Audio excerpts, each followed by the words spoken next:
France Culture, du grain à moudre. Émission spéciale jusqu'à 20h. Présidentielle 2017, les économistes en campagne. Bonsoir à toutes et à tous. Bienvenue au studio 104 de la Maison de la Radio. Grain à moudre exceptionnel ce soir dans le cadre du dispositif que vous proposent les antennes de Radio France au cœur de l'élection présidentielle. Jusqu'à 20h sur France Culture, nous vous proposons une confrontation inédite en direct et en public et en vidéo sur Facebook Live. Un débat entre 5 économistes engagés de manière très active auprès de 5 des 11 candidats à l'élection présidentielle. Ce sont eux les têtes pensantes des programmes économiques de François Fillon, Benoît Hamon, Marine Le Pen, Emmanuel Macron et Jean-Luc Mélenchon. Et c'est avec eux que nous allons passer les 100 prochaines minutes. Alors non pas pour égrener une à une les mesures des différents programmes, nous allons laisser cela aux candidats, mais pour débattre de ce que peut la politique économique aujourd'hui dans une France toujours en crise. La croissance va-t-elle revenir? Si oui, de quoi sera-t-elle faite? Sinon, comment faire pour s'en passer? Que peut la politique dans ce domaine? Que peut-elle dans un monde où l'économie est mondialisée? Faut-il jouer le jeu du libre-échange ou au contraire chercher à s'en protéger? C'est à ces questions que nos invités vont tenter de répondre ce soir. Présidentielle, les économistes en campagne, c'est jusqu'à 20h et c'est sur France Culture.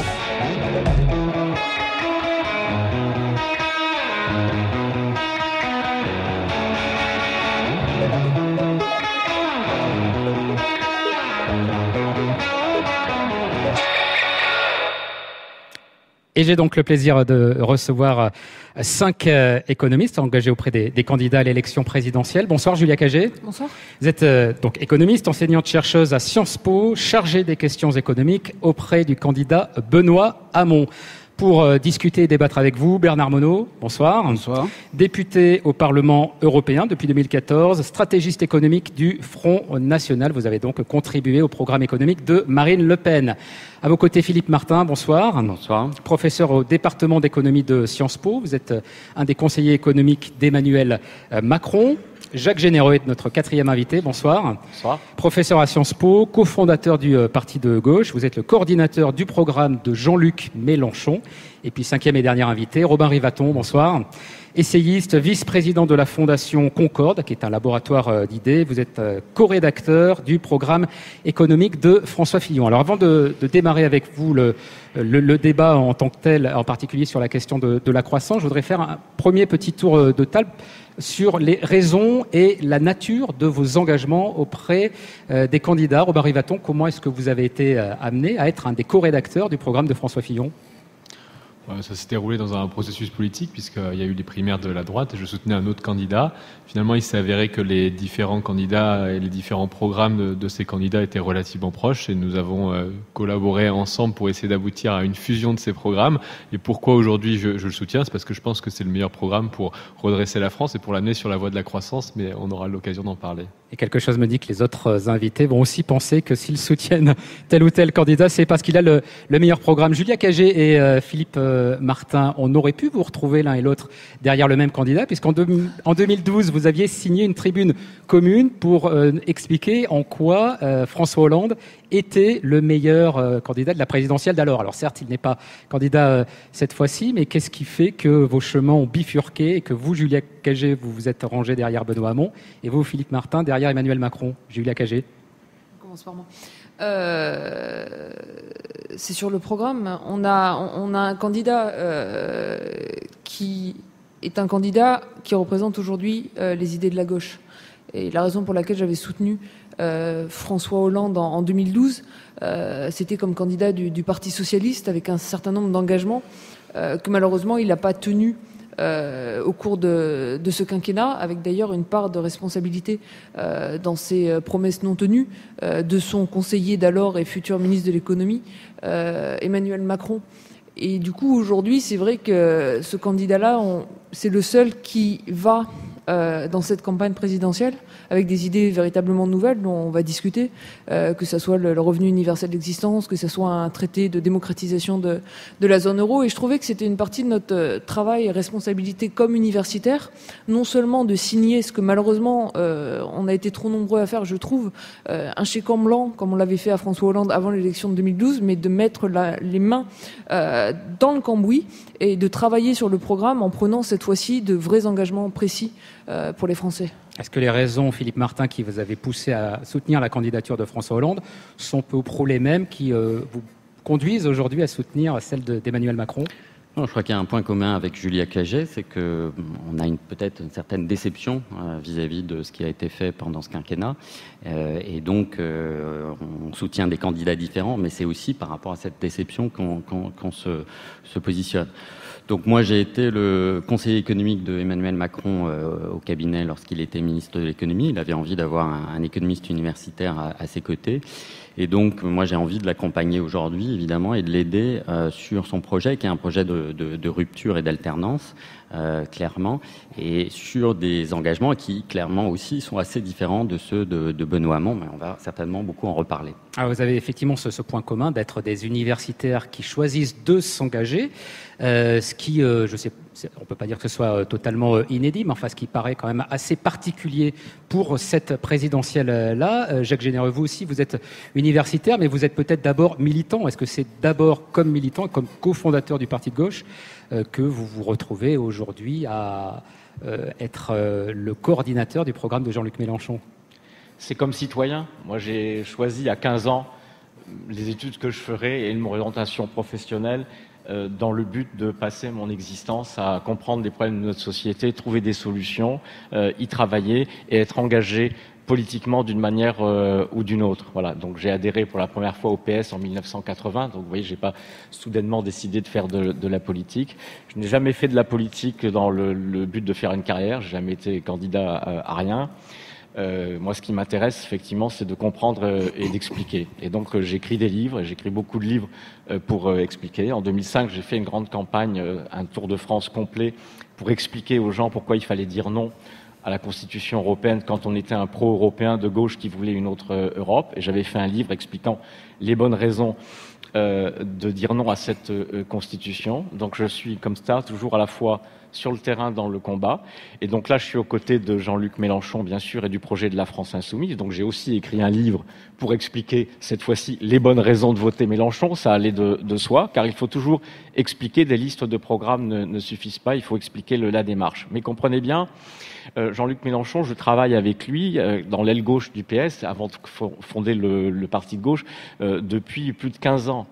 Maintenant, où j'étais également aux côtés d'Henri Emmanuelli, que malheureusement vient de nous quitter, ce qui est une grande tristesse. Eh bien, le projet que nous portons, c'est un projet que nous préparons depuis 2008, depuis la création du Parti de gauche. Et donc vous allez avoir l'occasion de parler. Et donc, je termine juste d'un mot. Je soutiens pas un candidat à une personne. Je ne suis pas engagé derrière une personne. C'est un engagement collectif de tout un ensemble de forces de gauche sur un projet qui est porté et bien porté par Jean-Luc Mélenchon. Alors vous, Bernard Monod, votre engagement politique, il est aussi ancien. Vous êtes depuis déjà pas mal d'années au Front National. Est-ce que c'est cet engagement politique qui vous a amené à l'économie ou c'est l'économie qui vous a amené vers le Front National ? C'est l'économie qui m'a amené au Front National.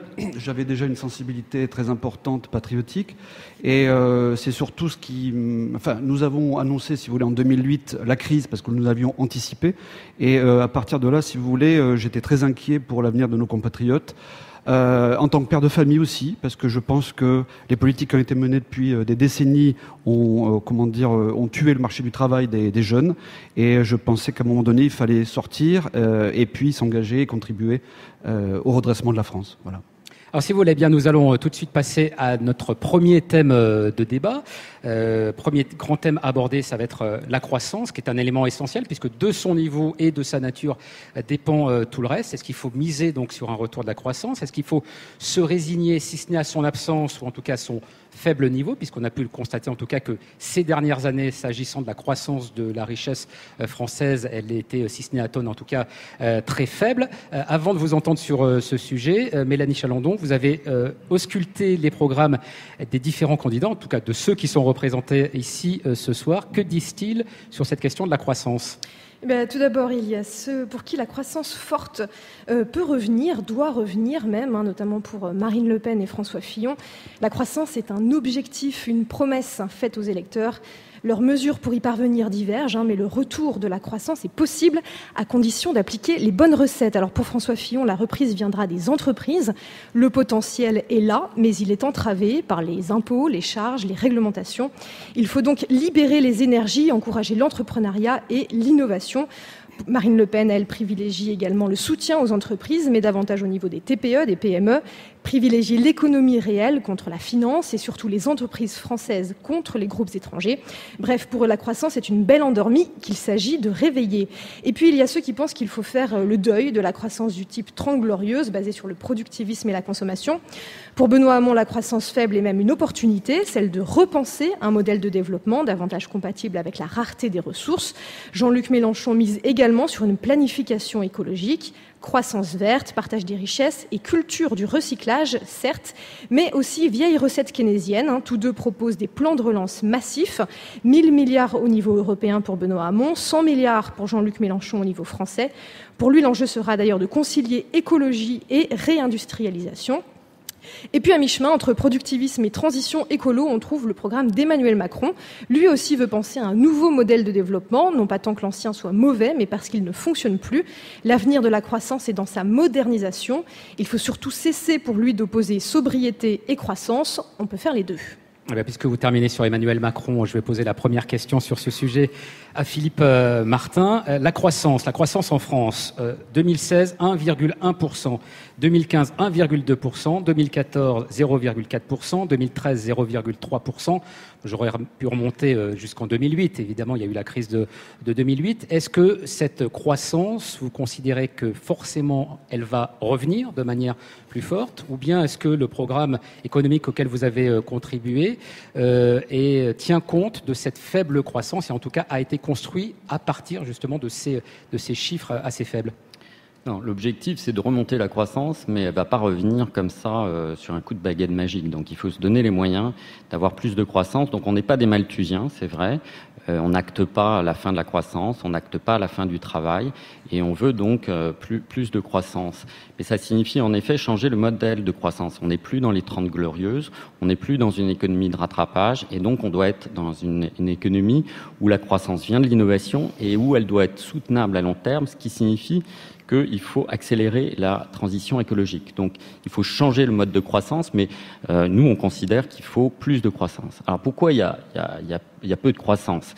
Et de ce point de vue, vous avez dit que les programmes à la fois de Marine Le Pen et de François Fillon avaient des objectifs de croissance extrêmement forts. Nous, il nous paraît qu'ils sont pas très réalisables et pas très réalistes. Nous, on a un taux de croissance à la fin du quinquennat autour de 1,8%, donc ce qui est quand même beaucoup plus que ce qu'on a maintenant, mais pas non plus totalement irréaliste. Et pourquoi on a peu de croissance aujourd'hui ? Il y a deux choses qui me paraissent extrêmement importantes. D'abord, on a encore les stigmates de la crise financière, parce que collectivement, on a mal géré la crise de la zone euro.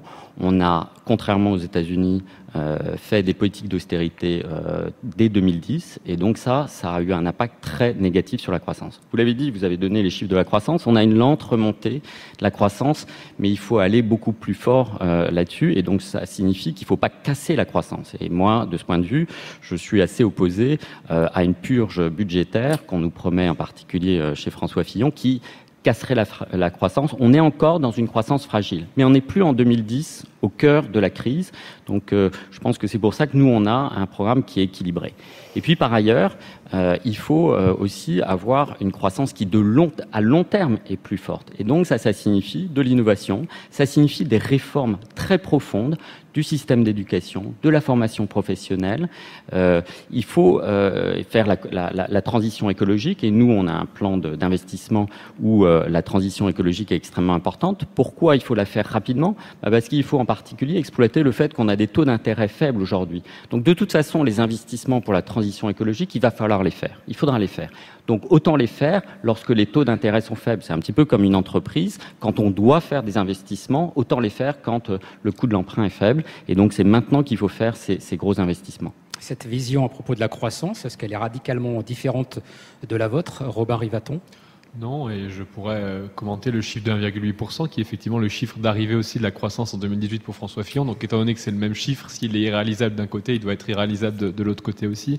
Vous avez varié parce que c'était 2,2. Non, c'est 1,8 dans le dernier document qui a été remis.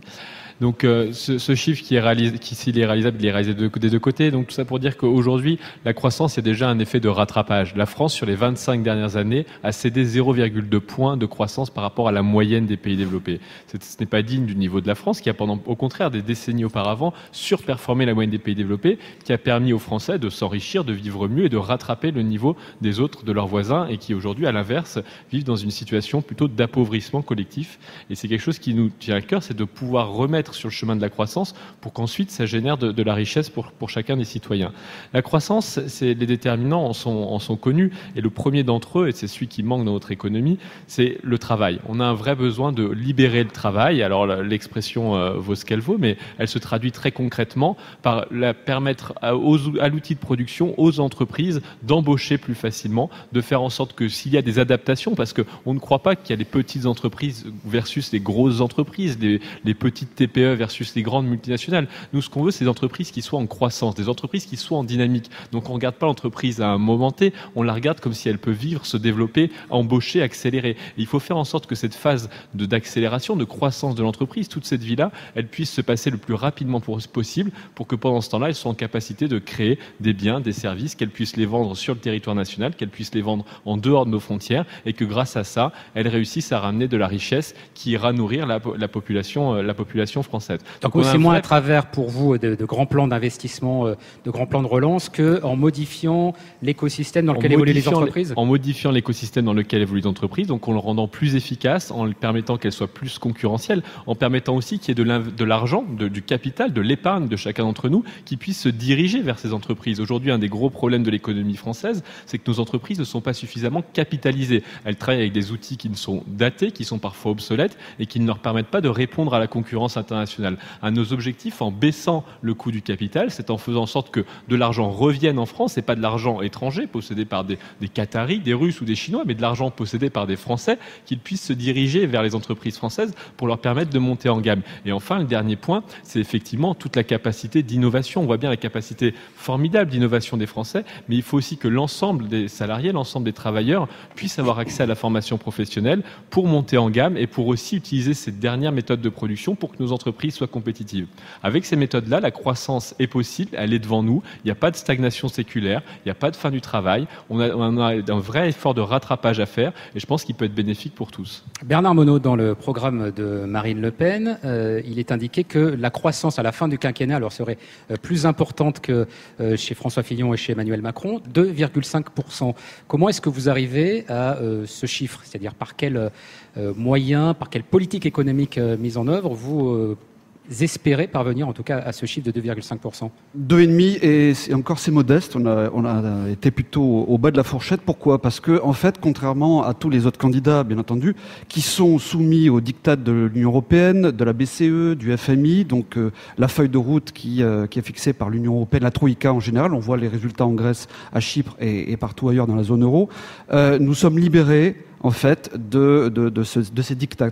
Donc, à partir du moment où vous libérez, que vous récupérez les armes économiques qu'ont d'ailleurs toutes les autres grandes puissances économiques devant nous, nous sommes 5e dans le rang mondial, devant nous avons les États-Unis, le Royaume-Uni, l'Allemagne, la Chine, le Japon, etc. Eh bien, on s'aperçoit qu'ils ont tous des armes pour lutter dans la compétition économique mondiale. Ils ont leur monnaie nationale, ils ont leurs frontières, ils ont leur budget, ils ont leur système bancaire qui leur appartient. Et nous avons perdu tous ces facteurs-là qui nous ont échappé au fil du temps. Je rappelle aux auditeurs qu'en 92, lors de Maastricht, on nous promettait de la prospérité, du plein emploi, et on s'aperçoit au bout de 25 ans que c'est exactement l'inverse, puisque dans la zone euro, vous voyez que la croissance économique est à tonnes.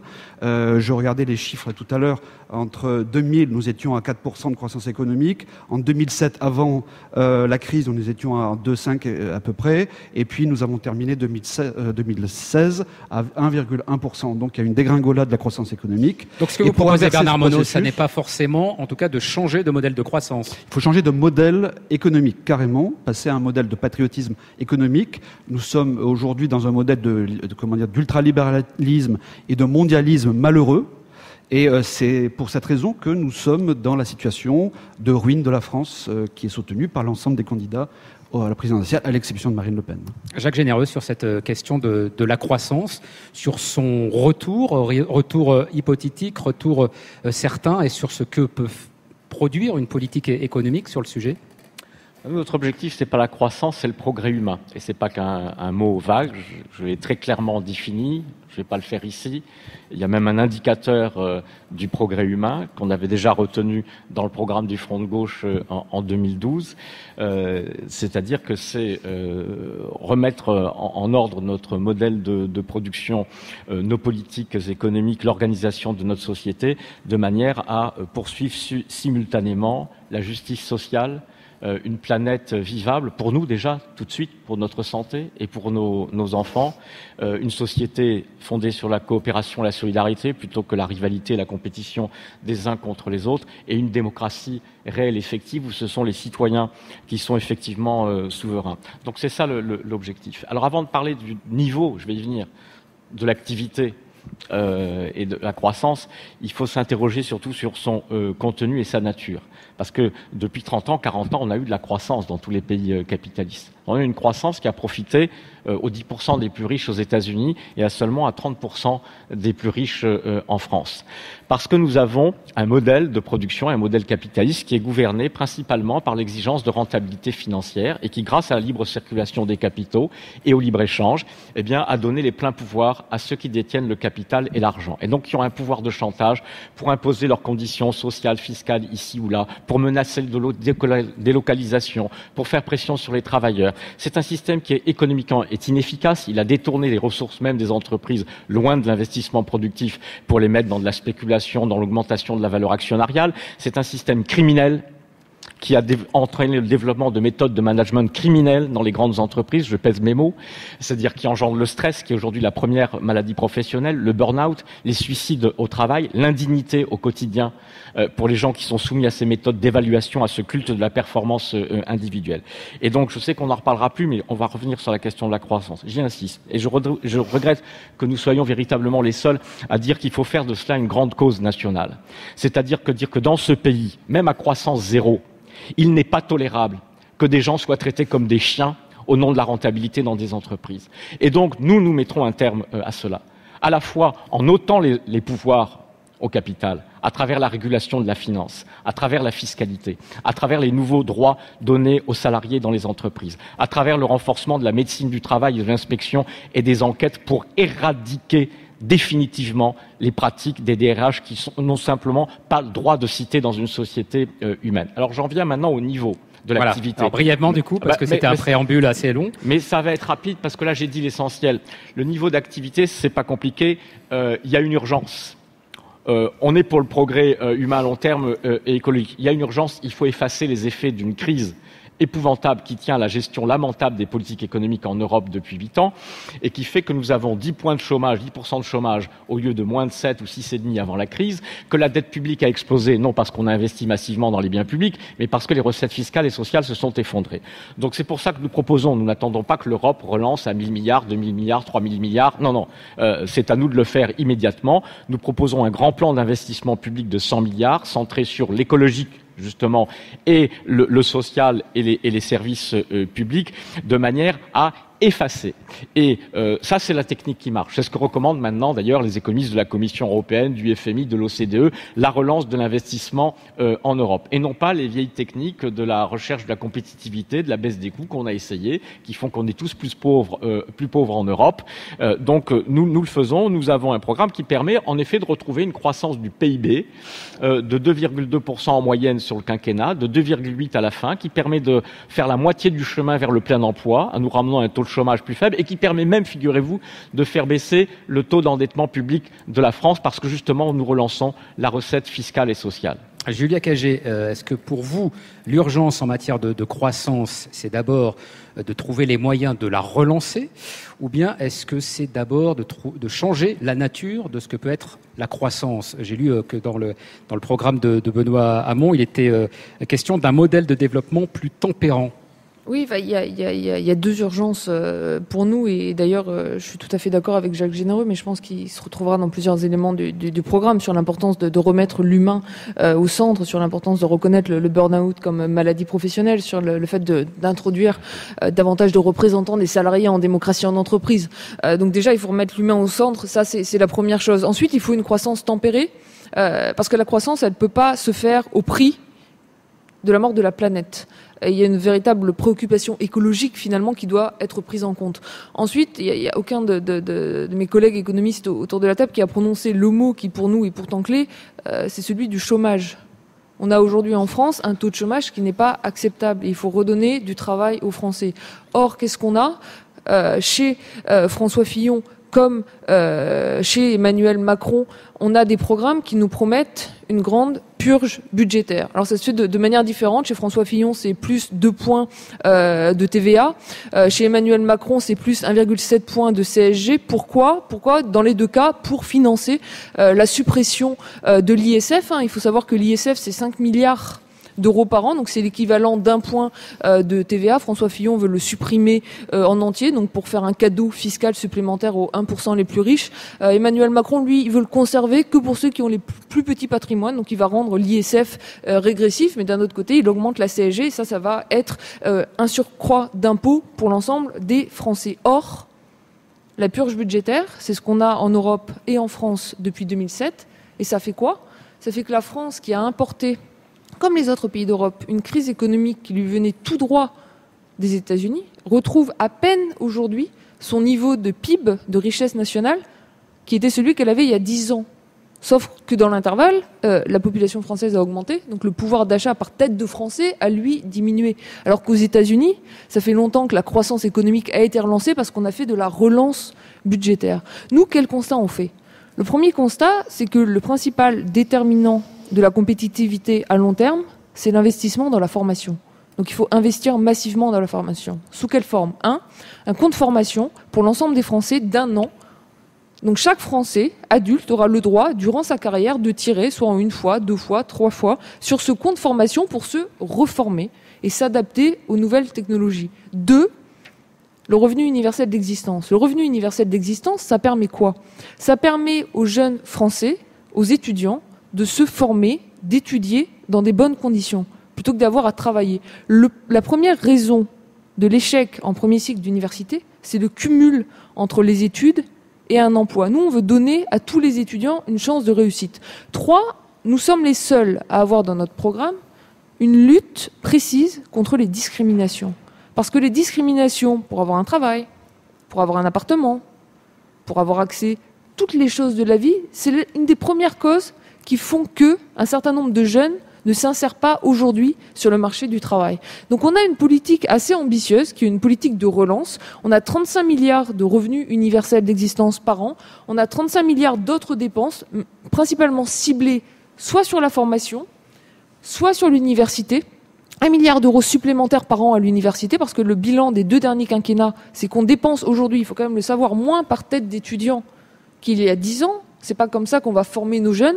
On est les seuls à avoir 3% du PIB consacré à la recherche et développement, donc à tenir nos engagements européens, parce qu'on pense vraiment que c'est par la formation de tous, par l'investissement dans les jeunes Français, qu'on va relancer la compétitivité à terme et en fait relancer l'activité. Il ne s'agit pas d'avoir de la croissance à tout prix pour avoir des chiffres qui soient des chiffres finalement avec lesquels on peut jongler et faire de la comparaison internationale. Il faut avoir une croissance verte, il faut avoir une croissance propre et surtout il faut arrêter de laisser toute une partie de la population française sur le bord de la route. Alors on voit bien que les clivages déjà qui apparaissent, qui sont des clivages assez classiques finalement en économie entre ce que peut être une politique de l'offre et une politique de la demande. Je signale juste aux 5 débatteurs qu'on me signale justement dans mon oreillette qu'il y a quelques déséquilibres en termes de temps de parole. Alors on n'a pas fait comme à la télévision, je précise aussi au public qui est présent au 104, on n'a pas mis un petit chronomètre devant chacun, on ne va pas songer non plus singer ce qui se passe à la télé, mais on va faire en sorte que les prises de parole soient à peu près réparties de manière équitable. Je vous dis pas qui est en retard et qui est en avance pour l'instant, mais je vous voyais beaucoup réagir aux interventions, à l'intervention en tout cas de Julia Cagé, Robin Rivaton, sur cette nécessité d'investir, de mener de grands plans d'investissement. Ça n'est pas la bonne méthode pour vous, pour récupérer cette croissance ? Bien sûr que l'investissement est le déterminant à long terme pour créer de la croissance. On voit bien que c'est ce qui va permettre de générer la croissance de demain. Mais l'investissement n'est pas toujours bon. On peut faire des erreurs d'investissement. Et parfois, certains, on n'a pas manqué de le souligner. Des fois, l'État, par exemple, est venu au secours d'entreprises qui ont été des échecs, d'entreprises qui après ont échoué parce qu'elles n'ont pas su trouver le bon produit, le bon service, les bons clients derrière. Et c'est arrivé de plus en plus souvent. Pourquoi ça arrive de plus en plus souvent ? Parce que le panel des choix technologiques, le panel des choix qui s'offrent aujourd'hui à l'État pour investir, quand il veut investir, est de plus en plus vaste et de plus en plus compliqué. Dans les années 50, les choix pour investir étaient relativement simples. Si on allait dans telle technologie, par exemple dans l'énergie, il y avait 3 technologies. Aujourd'hui, le choix technologique s'est considérablement écarté. Et donc, l'État, qui en plus n'a pas moins de compétences, je dirais, que par le passé pour choisir ses décisions d'investissement, peut faire plus d'erreurs. Donc notre question, nous, c'est de dire, ce n'est pas à l'État d'investir plus, c'est aux entreprises, aux entrepreneurs d'investir plus. On a aujourd'hui une formidable chance, c'est qu'il y a de plus en plus de Français qui veulent entreprendre, de plus en plus de Français qui ont toujours le potentiel créatif. On parle tout à l'heure de croissance, mais la croissance n'est là que quand les gens ont envie de demain, quand les gens ont envie de créer, d'innover. Et aujourd'hui, ce potentiel, il existe, il est là. Et les Français le feront d'autant plus si on leur donne les moyens de réaliser ça, et on leur donnera les moyens de le réaliser si on leur donne un environnement fiscal stable, si on leur dit que les règles dans lesquelles ils investissent aujourd'hui seront les mêmes qui auront lieu demain, après-demain. Et aujourd'hui, ce n'est pas le cas. On change les règles fiscales beaucoup plus que n'importe quel pays dans le monde. Aujourd'hui, on a changé 50 fois la règle fiscale en France sur les 5 dernières années. Ça a été changé maximum 3 fois dans les autres pays. Donc on voit bien qu'il y a aujourd'hui une instabilité qui est problématique. Le deuxième point, c'est de dire aux gens qui investissent, de leur dire, si vous investissez et s'il y a un choc exogène, s'il y a un problème qui apparaît au cours de votre investissement, vous pourrez vous adapter. Vous n'aurez pas à attendre 18 ou 24 mois pour ajuster votre entreprise, ajuster votre établissement, mais vous pourrez le faire rapidement pour les salariés qui malheureusement peuvent perdre leur poste à ce moment-là, mais au moins qui auront l'occasion de retrouver un poste derrière, et rapidement pour l'entreprise qui pourra, elle, se remettre sur les rails et réavancer. Et donc cette idée de dire l'environnement sera stable et vous pourrez vous adapter rapidement, ce sont les 2 conditions essentielles pour que les Français et les Françaises réinvestissent, et c'est eux qui sont les meilleurs maîtres de la décision pour investir et pour créer demain. Bernard Monod, qui doit mener les politiques d'investissement ? Est-ce que c'est à l'État de mener cette politique ? Et quels sont les secteurs sur lesquels il faut investir, d'après le programme de Marine Le Pen, pour récupérer cette croissance ? Je dirais les deux, le public et le privé. Le public dans le sens où l'État stratège que nous défendons doit défendre les intérêts vitaux de la nation. C'est que nous sommes les seuls à défendre la nation et ses frontières nationales. Pourquoi ? Parce que avec Marine Le Pen et son programme de patriotisme économique et de protectionnisme intelligent, le cas de Alstom ne se serait jamais produit, par exemple. Alstom aujourd'hui est américain, en grande partie, notamment sur la partie énergétique. C'est General Electric, le géant de l'énergie américain, qui a racheté Alstom. On avait le choix, soit les États-Unis, soit l'Allemagne. Mais en attendant, Alstom n'est plus français. Je rappelle qu'Alstom entretient le parc nucléaire français, en tout cas les réacteurs nucléaires, et donc ça pose même des problèmes de sûreté nationale, puisque c'est une entreprise étrangère qui va maximiser la rentabilité et les profits, bien entendu en faisant des économies sur le personnel, sur les ressources et sur notamment les procédures de sécurité. Voilà. Donc ça, c'est pour la partie investissement public. Ça, c'est pour le public. Pour le privé, nous sommes pour l'économie de marché, pour la libre entreprise, pour le capitalisme. On défend le régime capitaliste. On est peut-être même les derniers d'ailleurs. Et à partir de là, si vous voulez, les entreprises privées, oui. Oui. Ah bah, on va voir s'il y en a d'autres nous qui en le parlons défendent. si vous voulez. Et nous laissons bien entendu les grandes entreprises et les entreprises PME, PMI entreprendre pour pouvoir générer de l'activité. Mais de l'activité, aujourd'hui, on s'aperçoit qu'au bout de 15 ans ou 20 ans d'Union européenne, on s'aperçoit que les carnets de commandes se vident, à l'exception de 2 ou 3 grands secteurs, bien entendu, majeurs. Mais on voit bien ce ralentissement général, d'où la croissance qui baisse et bien entendu l'explosion du chômage qui n'en est qu'à ses débuts. Qui d'autre, alors, parmi vous, défend le capitalisme? Philippe Martin? Oui, on est dans une société capitaliste. Alors ça signifie qu'il faut le capitalisme, ça dépend comment on le définit. Moi, je suis pour le capital productif, pas pour la rente. Donc si c'est la concurrence, oui, c'est une bonne chose. Mais si c'est le capitalisme de la rente, j'y suis opposé. Et je reviens sur le thème de l'investissement. Je trouve que c'est intéressant parce que vous essayez tout à l'heure d'opposer offre et demande, mais l'investissement, c'est justement la synthèse de deux. C'est que l'investissement, pourquoi on a besoin d'investissement aujourd'hui, c'est que c'est bon à la fois pour la demande à court terme et pour l'offre à long terme. Donc c'est ça qu'il faut avoir en tête.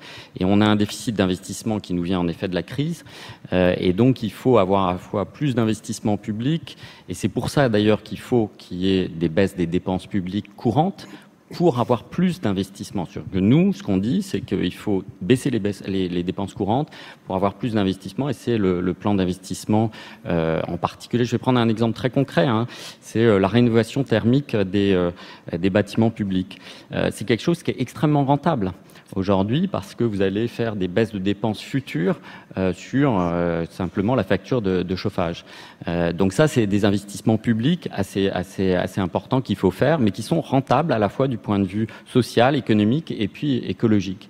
Sur l'investissement privé, je crois qu'il ne faut pas avoir de pudeur là-dessus. Il faut en effet qu'on ait plus d'investissement privé. Ça signifie qu'il faut avoir plus de perspectives en termes de demande. Donc c'est pour ça qu'il ne faut pas casser la croissance. Il faut que les entreprises aient des perspectives de demande, mais il faut aussi qu'elles aient les moyens de cet investissement.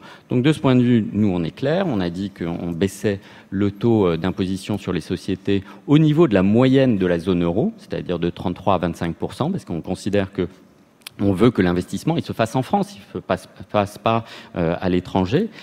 Et c'est aussi pour ça d'ailleurs que sur l'ISF, on dit on enlève la partie de l'ISF sur le capital productif et on le laisse sur l'immobilier, qui est plus un investissement en effet ou un capital de rente. Vous dites juste un mot encore, Philippe Martin, l'investissement privé, il faut que les entreprises aient les moyens, l'investissement public, il faut que l'État ait les moyens. Comment l'État peut avoir les moyens d'investir fortement?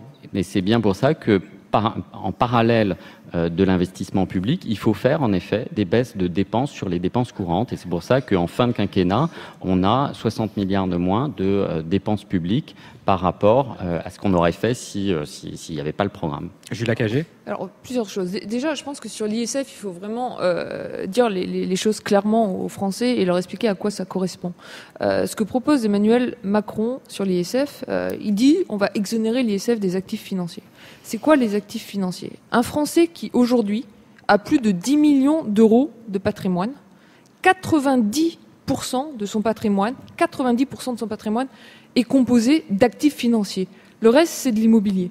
Donc ceux qui ont juste leur maison, avec une maison qui a pris de la valeur, ils ont que l'immobilier, ils vont payer l'ISF. Et tous ceux qui ont des patrimoines supérieurs à 10 millions d'euros, net, eux ne vont plus payer l'ISF. Donc si on trouve que c'est par la régression, si ils paient l'ISF. Il faut regarder les chiffres.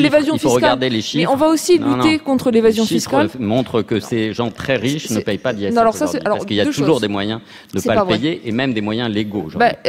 Philippe, tu étais à Bercy. Les chiffres de l'ISF ont encore été publiés par Bercy cette année. Et l'assiette de l'ISF, c'est-à-dire le nombre de gens qui paient l'ISF chaque année, et le rendement de l'ISF a augmenté cette année, comme l'an dernier, comme l'année précédente, de plus de 10%. Donc a priori, les riches, ceux qui n'échappent pas à l'impôt par l'évasion fiscale, contre laquelle nous allons lutter en embauchant des fonctionnaires pour lutter contre l'évasion fiscale, paient l'ISF, mais en plus leur fortune se porte très bien. Deuxième chose, c'est extrêmement important, et ça c'est un vrai point de rupture sur l'impôt sur les sociétés. Nous on ne trouve pas ça normal aujourd'hui que la plupart des grands groupes échappent à l'impôt sur la société. Pourquoi? Parce qu'on a des pays qui jouent à faire du dumping fiscal. Moi, je trouve que l'avenir de l'Europe, c'est pas, comme le propose Emmanuel Macron, que la France rentre dans le jeu du dumping fiscal et baisse encore plus son impôt sur les sociétés, sachant que la plupart des entreprises y échappent, alors que nous, Français, moyens, citoyens, on le paie, mais qu'on ait un taux d'impôt sur les sociétés minimal fixé au niveau européen. C'est pour ça qu'on propose un nouveau pacte budgétaire, un nouveau traité de démocratisation de la zone euro, et ça fera sortir tout le monde par le haut. Dernière chose, parce que je pense que là aussi, il faut dire la vérité aux Français. On n'a pas un déficit d'investissement aujourd'hui en France. Les entreprises ont très largement, depuis 2 ans, et c'est documenté, tu ne pourras pas contester les chiffres, retrouvé leur marge. Par contre, on a un vrai déficit de pouvoir d'achat, parce que le pouvoir d'achat, lui, par contre, par rapport à il y a 10 ans, il est plus faible. Donc, ce qu'il faut, c'est redonner du pouvoir d'achat aux Français. Et nous, on a une mesure très simple, qui s'appelle le revenu universel, qui va donner en moyenne 2 000 € supplémentaires par an à 19 millions de Français. On va redonner du pouvoir d'achat aux Français, parce que les Français, eux, et vous le savez, parce que vous le vivez tous les jours, n'ont pas retrouvé leur pouvoir d'achat, alors que là, c'est documenté, les entreprises, elles ont retrouvé leur marge. Allez, 2 courtes réactions, et de Jacques Généreux et de Robin Rivaton, et ensuite, on passera à la suite du coup. Jacques Généreux. Bon, nous avons un problème d'investissement dans ce pays. Il n'y a pas de problème de marge, je suis d'accord avec Julia, mais attention, il y a un problème d'investissement dans ce pays. Parce que justement, ça suffit pas de redonner des marges aux entreprises pour qu'elles investissent. Et c'est un problème général en Europe. Pourquoi ? Parce que pour qu'il y ait un redémarrage de l'investissement, il faut qu'il y ait des perspectives, il faut qu'il y ait un projet de développement industriel, écologique dans cette Europe. Il faut qu'on en prenne les moyens budgétaires. Depuis 8 ans, à travers cette crise, qu'est-ce qu'on fait en Europe ? On a injecté des liquidités massivement, les taux d'intérêt sont très bas, l'investissement ne repart pas. Pourquoi ? Parce qu'on n'investit pas juste parce qu'il y a de l'argent. On pratique partout des politiques de baisse des coûts, baisse de coût du travail, mais on n'embauche pas des gens et on n'investit pas juste parce que ça coûte pas cher. On investit parce qu'il y a quelque chose à faire, parce qu'il y a des clients, parce qu'il y a une perspective. Bon, donc tout le monde le sait, c'est le b.a.-ba, je dirais, de l'enseignement de l'économie en premier semestre de première année. Quand on est dans cette situation-là, il faut qu'il y ait quelqu'un qui réamorce la pompe. Celui qui réamorce la pompe, c'est l'État par sa politique, et donc par une politique d'investissement public. Donc ça, c'est la première chose. Ensuite, vous avez posé la bonne question. Quels moyens ? Alors là, il y a des vrais clivages et des vraies différences. Il y a ceux qui nous disent les moyens. Alors d'un côté, chez Macron, on fait un plan d'investissement, mais de l'autre côté, parce qu'il ne faut pas trop grever les déficits publics, on réduit les dépenses. Alors quand j'ajoute 50 milliards d'investissements publics, moins 60 milliards de dépenses publiques, ça me fait quand même moins 10 milliards à l'arrivée. 50 milliards, c'est sur tout le quinquennat. 60 milliards, c'est à la fin du quinquennat par an. Donc 60 moins 50, c'est un d'accord, calcul. Mais alors, je veux dire, nous avons un autre moyen de trouver les ressources. Pour ce qui est des dépenses publiques supplémentaires qui sont des dépenses courantes, hors le plan d'investissement, nous trouvons les ressources en prenant l'argent là où il doit être pris, c'est-à-dire sur la taxation des plus grandes fortunes, des grandes transactions immobilières, des plus hauts revenus, à travers la réforme de l'impôt sur le revenu, à travers le fait qu'on fera payer effectivement les multinationales, les grandes entreprises qui ne paient pas leur impôt sur les sociétés, à travers l'arrêt de toutes ces niches fiscales stupides et imbéciles à commenter par CICE, pacte de responsabilité, qui coûtent une fortune et qui n'ont relancé ni l'emploi ni l'investissement. Et surtout, il faut le dire, on a besoin de retrouver des marges de manœuvre, notamment par exemple pour un plan d'investissement pour emprunter.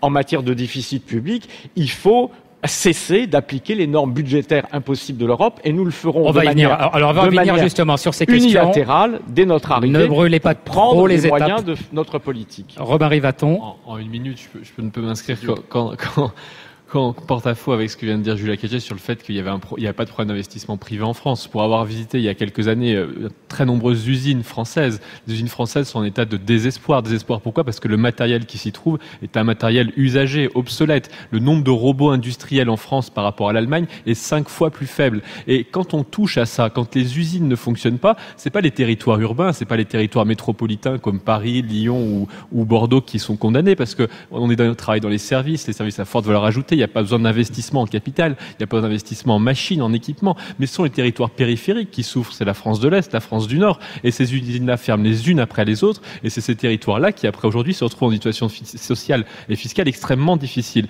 Et donc, si on veut qu'il y en ait des usines performantes, des lieux de production industrielle, il nous faut les capitaliser, et on a besoin de ce capital, et que ce soit un capital national qui revienne en France s'il est parti à l'étranger, et qui sinon reçoit de l'épargne des Français qui se dirige vers nos usines. Allez, on poursuit cette discussion entre vous 5 dans quelques petites secondes. Les économistes en campagne, donc émission spéciale sur France Culture jusqu'à 20h.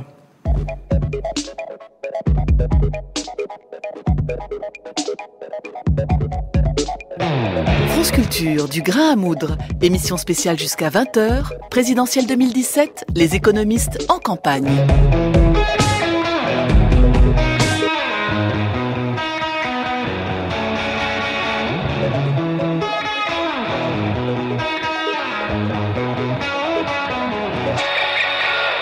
Et donc pour parler de politique économique, de ce que peut la politique économique dans un monde qui est toujours un monde en crise, en tout cas c'est le cas de la France. On a eu les chiffres du chômage tout à l'heure pour le mois dernier, moins 0,1% pour les demandeurs d'emploi en catégorie A. On peut dire que ça ne bouge absolument pas de ce point de vue-là. Pour discuter, 5 économistes donc engagés auprès des candidats à la présidentielle, auprès de 5 candidats à la présidentielle. Julia Cagé, qui est chargée des questions économiques auprès de Benoît Hamon, Philippe Martin, conseiller économique d'Emmanuel Macron, Jacques Généreux, coordinateur du programme de Jean-Luc Mélenchon, Robin Rivaton, co-rédacteur du programme économique de François Fillon, et Bernard Monod, stratégiste économique du Front National, et donc engagé auprès de Marine Le Pen. Alors nous allons en parler à présent, même si on a déjà évoqué quelques-unes des pistes de la discussion que nous allons mener désormais jusqu'à à peu près 20h. C'est-à-dire les marges de manœuvre qui peuvent être celles de la politique économique dans une économie mondialisée. Est-ce qu'il faut jouer le jeu du libre-échange ou bien est-ce qu'il faut mettre en place des formes de protection? Et ces protections-là, est-ce qu'il faut les mettre en place au niveau européen ou bien au niveau national? Avant de vous redonner la parole, je la rends d'abord à Mélanie Chalandon qui, comme je le disais tout à l'heure en début d'émission, a ausculté les programmes des différents candidats. Des réponses sur ces questions, il y en a, et il y a d'abord d'ailleurs un certain nombre de constats. Oui, et même un constat partagé par tous les candidats. La mondialisation est d'abord source d'inquiétude pour les Français. Il existe une demande de protection à laquelle chacun tente donc d'apporter des réponses. Alors d'un côté, ceux qui assument le mot protectionnisme, Marine Le Pen et Jean-Luc Mélenchon, mais dans un esprit assez différent. Pour la première, c'est à l'Europe qu'il faut arracher notre souveraineté confisquée. L'État français doit reprendre la main. Cela passe par la fin des traités de libre-échange, la sortie de l'euro et éventuellement la sortie de l'Union. Son concept clé est le patriotisme économique, on en a entendu parler tout à l'heure. Un État stratège qui protège, réserve la commande publique aux entreprises françaises et taxe les embauches des salariés étrangers. Pour Jean-Luc Mélenchon, la souveraineté est moins associée à l'intérêt national qu'à l'intérêt général. S'il faut reprendre la main, c'est contre les privatisations, les dividendes et surtout l'évasion fiscale. Son concept à lui est celui d'un protectionnisme solidaire. Se protéger, oui, mais surtout construire une autre mondialisation où la coopération remplace le dumping social. Dans l'idéal, ce projet est pour l'Europe, c'est le plan A, mais s'il est impossible de faire abandonner le CETA et autres pactes de stabilité, alors ce sera pour la France, c'est le plan B. Et s'agissant des 3 autres candidats ? Eh bien pour les 3 autres, l'Europe est définitivement l'horizon de notre souveraineté et c'est sans doute Emmanuel Macron qui l'assume le plus franchement. Richesse et sécurité, seule l'Europe peut nous les garantir désormais. Pour faire face à la concurrence internationale, il prône une défense commune de nos intérêts économiques. Alors ça passe par des instruments comme le anti-dumping ou un Buy European Act. Sur les accords de libre-échange, il est le moins critique, mais propose tout de même d'associer davantage les ONG aux négociations. Défendre nos intérêts à travers l'Europe, c'est aussi le credo de Benoît Hamon. Nous ne pouvons pas rester seuls face au libre-échange et à l'ubérisation, c'est un constat, mais pas d'Europe souveraine sans Europe sociale. Cela passe par l'annulation des dettes, la fin de l'austérité, l'harmonisation fiscale, etc. Et enfin, pour François Fillon, c'est un peu l'inverse. L'Europe, oui, mais il faut d'abord se réformer avant d'imposer quoi que ce soit aux autres et surtout à l'Allemagne. Et quand François Fillon parle d'Europe souveraine, c'est avant tout une Europe où les États doivent garder la main, notamment sur l'euro, une Europe puissante et indépendante, mais au service des nations avant tout. Alors je vais commencer avec vous, merci Mélanie Chalandon, avec vous Bernard Monod, d'autant que vous avez un peu de retard justement dans la prise de parole, donc voilà, n'hésitez pas si vous voulez vous exprimer. D'autant que effectivement sur cette question de la souveraineté économique, on peut dire que c'est Marine Le Pen qui pousse sans doute cette idée le plus loin. Est-ce que d'abord vous diriez que on est allé trop loin dans la mondialisation ? Oui, de fait, les résultats le prouvent. Tous les adversaires et politiques de Marine Le Pen, qui défendent bien entendu l'Union européenne, qui, encore une fois, je vous l'ai dit tout à l'heure, avaient promis prospérité, plein emploi, etc. On en voit le bilan 25 ans après, y compris les gouvernements français successifs, UMP, PS, etc., qui ont mené cette politique. On voit bien que c'est une dette dont personne n'a parlé jusqu'à présent, 2200 milliards de dettes publiques, c'est 6,5 millions de chômeurs, c'est des déficits intérieurs, des déficits extérieurs, une désindustrialisation de la France à vitesse grand V depuis 25 ans. Voilà le bilan de la mondialisation, de l'ouverture des frontières à tout va, l'immigration bien entendu qui est un fléau, qui est un péril mortel pour l'Europe et pour la France, parce que c'est utilisé dans l'équation ultralibérale comme une variable d'ajustement pour justement avoir des salaires, de bas salaires justement pour maximiser le profit. Alors on n'est pas contre le profit, bien entendu, je vous l'ai dit, on est pour, bien entendu, l'économie de marché, mais en même temps, il ne faut pas que ce soit la négation de l'homme dans les entreprises et dans la société. Voilà. Donc nous disons que il ne peut y avoir de pays, de nations sans des frontières. Donc un pays ne peut pas être une nation sans frontières. Et à partir de là, la régulation ne peut se faire qu'aux frontières nationales et non, bien entendu, pas aux frontières européennes, puisque l'Union européenne n'est pas un État. Alors, voilà. puisqu'on parle c'est un conglomérat de 28 États. Puisqu'on parle d'économie ce soir, Bernard Monod, ces frontières sur le plan économique, c'est-à-dire comment est-ce que vous les remettez en service? Est-ce que ça veut dire qu'il y a des barrières douanières qui sont érigées? Est-ce que vous taxez davantage les importations? Comment ça se passe? Comment faisions-nous avant 1994? Nous avions des frontières physiques avec des systèmes bancaires aussi, puisqu'il y a des mouvements de capitaux, des mouvements de marchandises, des mouvements de personnes.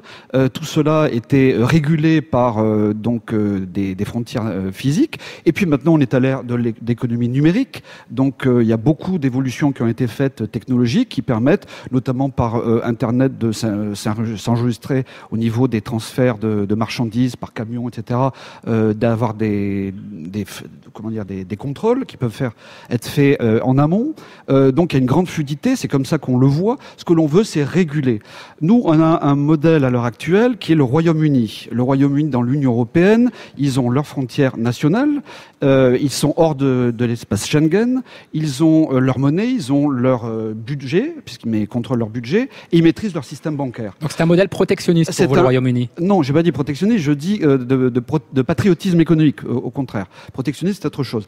Donc, si vous voulez, le Royaume-Uni aujourd'hui, dans l'Union européenne, a la bonne position, avant le Brexit, bien entendu. Donc, c'est pour ça que nous voulons rester dans le marché unique. Tout ça, nous souhaitons le négocier après l'élection de Marine Le Pen en sommet européen, avec nos partenaires des autres États membres de la zone euro et de l'Union européenne, et également les institutions supranationales, la Commission européenne, le Conseil européen, la BCE, le FMI, etc., justement pour renégocier notre appartenance à l'Union européenne et se libérer du carcan de l'euro-monnaie unique pour passer à une euro-monnaie commune et, bien entendu, récupérer notre monnaie nationale pour pouvoir agir enfin dans l'objectif de soutien de l'emploi. Tout le monde parle du chômage, mais c'est plutôt le soutien de l'emploi, soutien de financer un plan de réindustrialisation, parce que l'emploi passera par la réindustrialisation du pays de manière massive, et seule la politique monétaire nationale avec une Banque de France permettra de financer les enjeux considérables de réindustrialisation dans les grands secteurs stratégiques que sont l'automobile, l'aéronautique, et puis dans l'économie numérique, pourquoi pas par exemple un monopole lié sur le blockchain. Voilà, donc il y a beaucoup de choses à faire, à financer.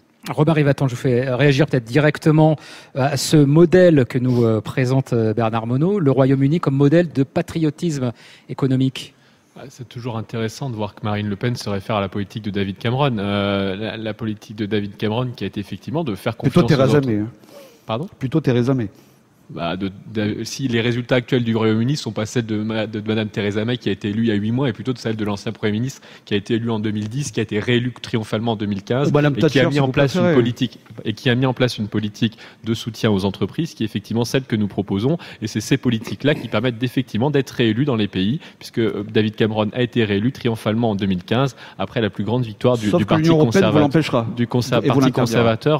conservateur. Juste pour reprendre, je pense que que la mondialisation a aujourd'hui permis de sortir plusieurs milliards d'êtres humains de la pauvreté dans l'échelle de la planète. Aujourd'hui, notre horizon, il est évidemment au niveau de l'Union européenne, et ça, je pense qu'on a un certain nombre à le partager. Mais la question, c'est celle de la confiance. On est dans un club, on est dans un groupe avec des gens. On est tous membres d'associations, de groupes divers et variés. Ça ne fonctionne que si les gens ont confiance les uns avec les autres. Aujourd'hui, plus personne nous fait confiance. Pourquoi ? Parce que tous les gouvernements successifs, de droite comme de gauche, reconnaissons-le, sont allés à Bruxelles et ont fait des promesses qui sont fausses. La dernière en date, c'est François Hollande qui a promis de se faire, à la fin de son mandat, donc en 2012, il nous a dit qu'en 2017, il n'y aurait plus d'endettement en France. Or, chaque mois, on endette la France à hauteur de 1 000 € par mois par Français. 1 000 € par mois par Français, c'est l'endettement que l'on prend chaque mois, alors qu'on avait promis qu'il n'y en aurait plus du tout au bout en 2017. Et donc, à chaque fois, en cassant les promesses, en cassant les mensonges, bout en petit bout, les gens ne nous font plus confiance. Et quand François Fillon dit que la réforme passe d'abord par chez nous, ça veut dire qu'il faut d'abord qu'on montre patte blanche, qu'on montre qu'on soit capable de faire des efforts, qu'on montre qu'on est capable de suivre le chemin et qu'on suit d'autres pays. On n'est pas les seuls, il n'y a pas de modèle unique, il n'y a pas de recette universelle, certes, mais il y a quand même des schémas et des trajectoires qui ont montré qu'elles fonctionnaient. Aujourd'hui, l'Allemagne va bien, les Pays-Bas, les pays scandinaves, le Royaume-Uni. Et donc, ces pays ont montré qu'il y avait une possibilité à suivre.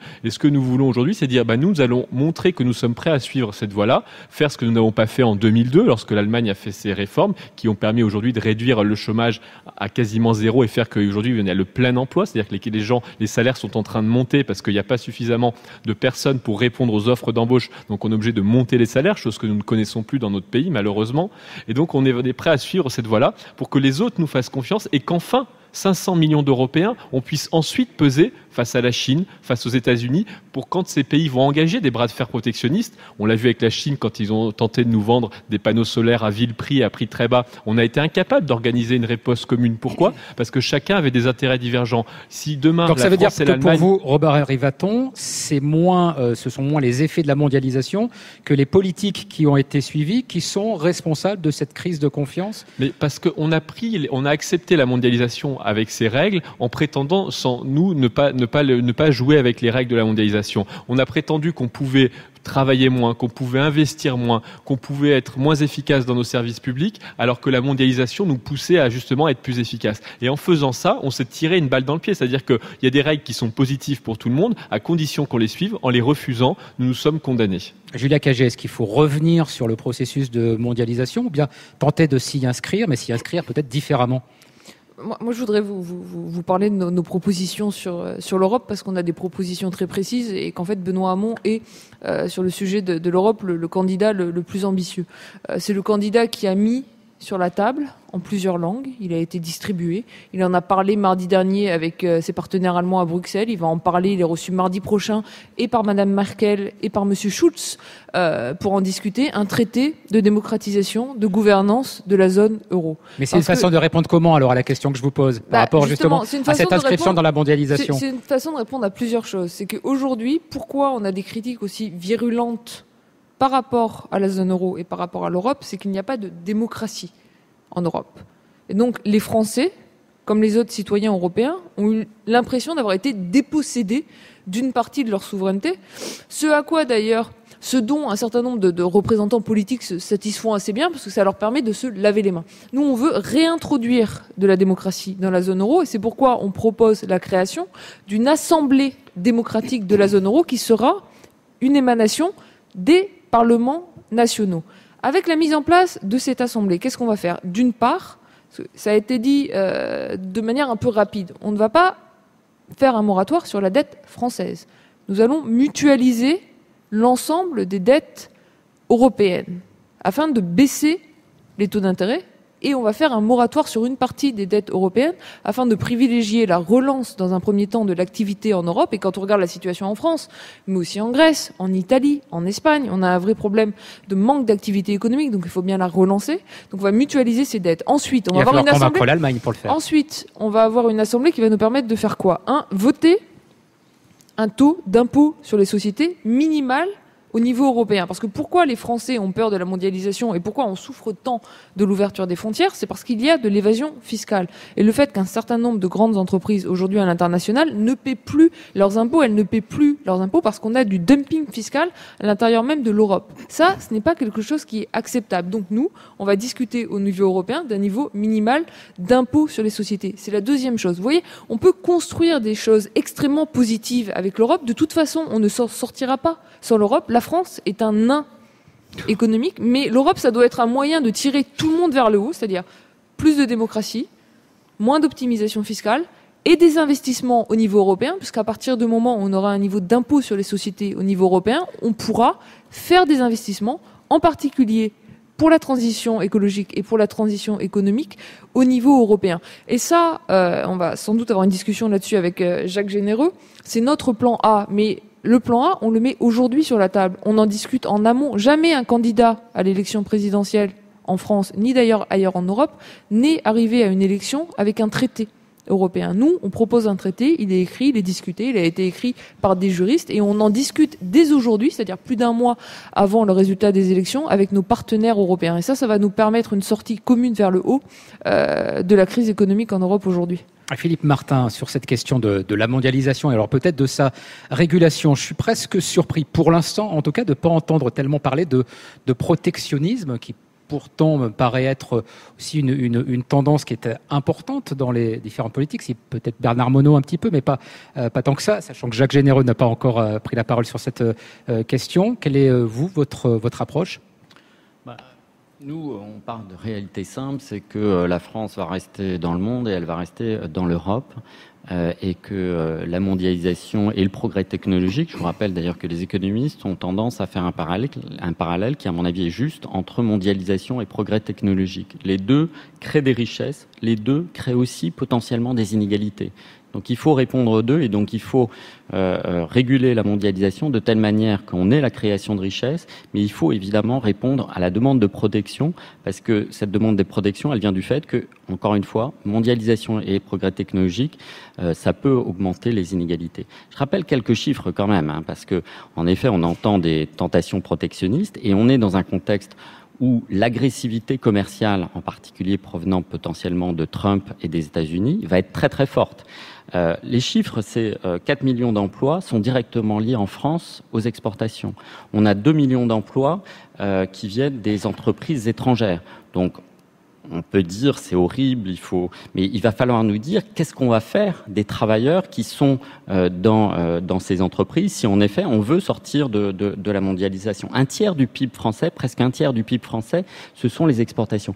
Donc non, on ne va pas sortir de la mondialisation et ça, ce sont non seulement des fausses promesses, mais c'est extrêmement grave parce qu'encore une fois, il y a des travailleurs qui vont être les premières victimes du protectionnisme. Alors parfois, on l'appelle protectionnisme intelligent, c'est le mot le plus bête que je puisse entendre parce que c'est comme dire fiscalité intelligente ou politique intelligente. Ça suffit pas de mettre le terme intelligent pour que ce soit intelligent. Donc moi, je suis... C'est-à-dire que le protectionnisme est forcément imbécile ? Je pense que nous, on ne veut pas de protectionnisme parce que si aujourd'hui l'Union européenne mettait, ou la France, c'est évident que si la France veut mettre des tarifs sur ses importations, ça signifie qu'elle doit sortir de l'Union européenne. Je vous le rappelle, il n'y a pas d'autre solution. Donc là, de ce point de vue, c'est pas plan A, plan B, on sort de l'Union européenne. Donc, qu'est-ce que vous pensez que feront les autres pays si on met des taxes sur leurs importations ? Mais c'est évident qu'il va y avoir des rétorsions.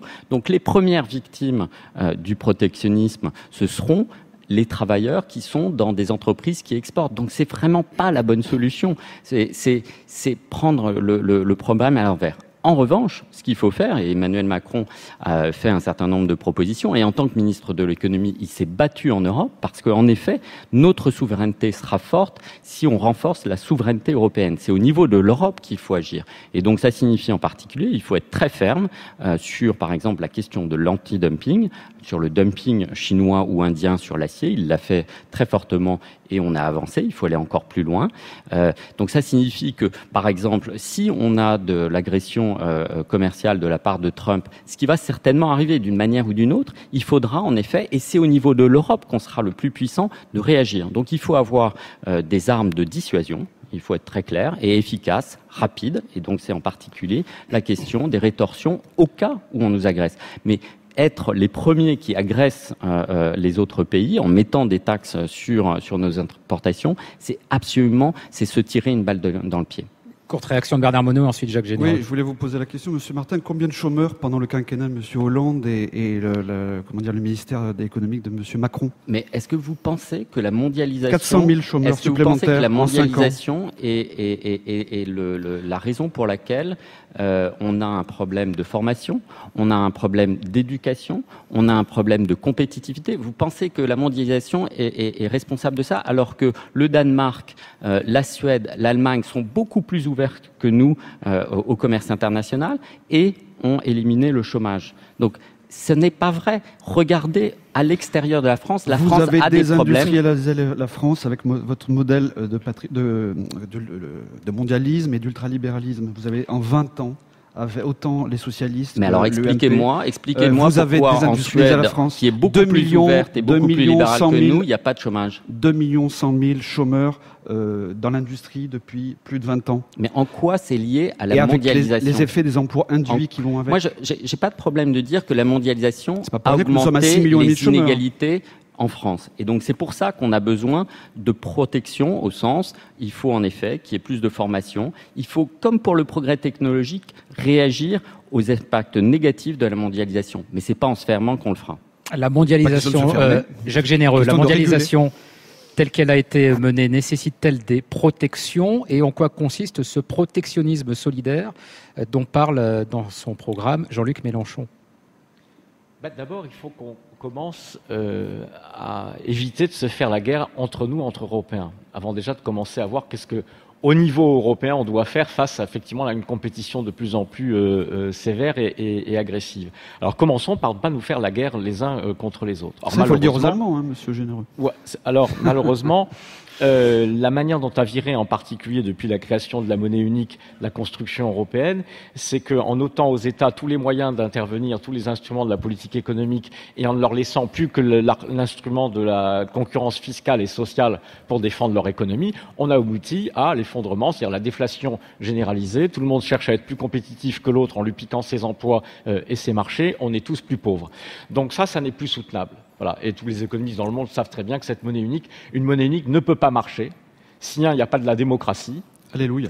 Parce qu'il faut de la démocratie dans cette Europe. Si, deux, il n'y a pas des mécanismes de coopération budgétaire, s'il n'y a pas des mécanismes de coopération fiscale et sociale pour éviter justement que ça tourne au pugilat, à la guerre des uns contre les autres. Ça n'est pas possible. Imaginez si dans un pays comme la France, on a une monnaie et on disait, malheureusement, c'est ce qui était un peu prévu dans la loi travail, chaque entreprise va définir son droit du travail et on va se faire de la guerre sociale entre nous sur la même zone, dans la même communauté politique. Alors si on veut un jour sauver cette Union européenne et reprendre le beau projet d'une construction européenne démocratique de peuples unis, il faut commencer marche par marche et donc commencer par arrêter ça tout de suite. Alors comment on fait pour arrêter ça? Alors évidemment, je ne compte pas sur M. Fillon, ni malheureusement sur M. Macron, puisque eux n'ont aucune espèce d'intention d'engager un rapport de force quelconque pour renégocier les traités et cesser d'appliquer ces traités. Car on ne va pas attendre 1 an, 2 ans, 3 ans, etc., qu'une éventuelle négociation soit acceptée, qu'elle débouche sur quelque chose. Donc nous, de manière unilatérale, nous reprendrons tout de suite nos marges de manœuvre budgétaires pour ne pas appliquer les normes imbéciles. Et s'il ne peut pas y avoir de régulation financière tout de suite au niveau européen pour éviter l'évasion fiscale, des formes de spéculation contre nous, nous prendrons aussi des mesures unilatérales. Donc vous sortez du pacte budgétaire européen. C'est ça, par exemple. Mais j'explique et je continue donc. Mais pour en sortir. Alors évidemment, il y a la solution Front National. C'est pas bien, ça marche pas, on sort. Alors ça, nous sommes à l'antipode. On renégocie. Nous sommes à l'antipode de cette solution, puisque ça, pour nous, ce serait la fin des catastrophes et de l'échec. Notre projet, c'est de ressouder l'Union, c'est-à-dire de la remettre dans une logique de coopération plutôt qu'une logique de guerre. Donc il ne s'agit pas de dire, nous, on s'en va, on va faire nos petites affaires tout seul. Ça, c'est absolument pas notre projet.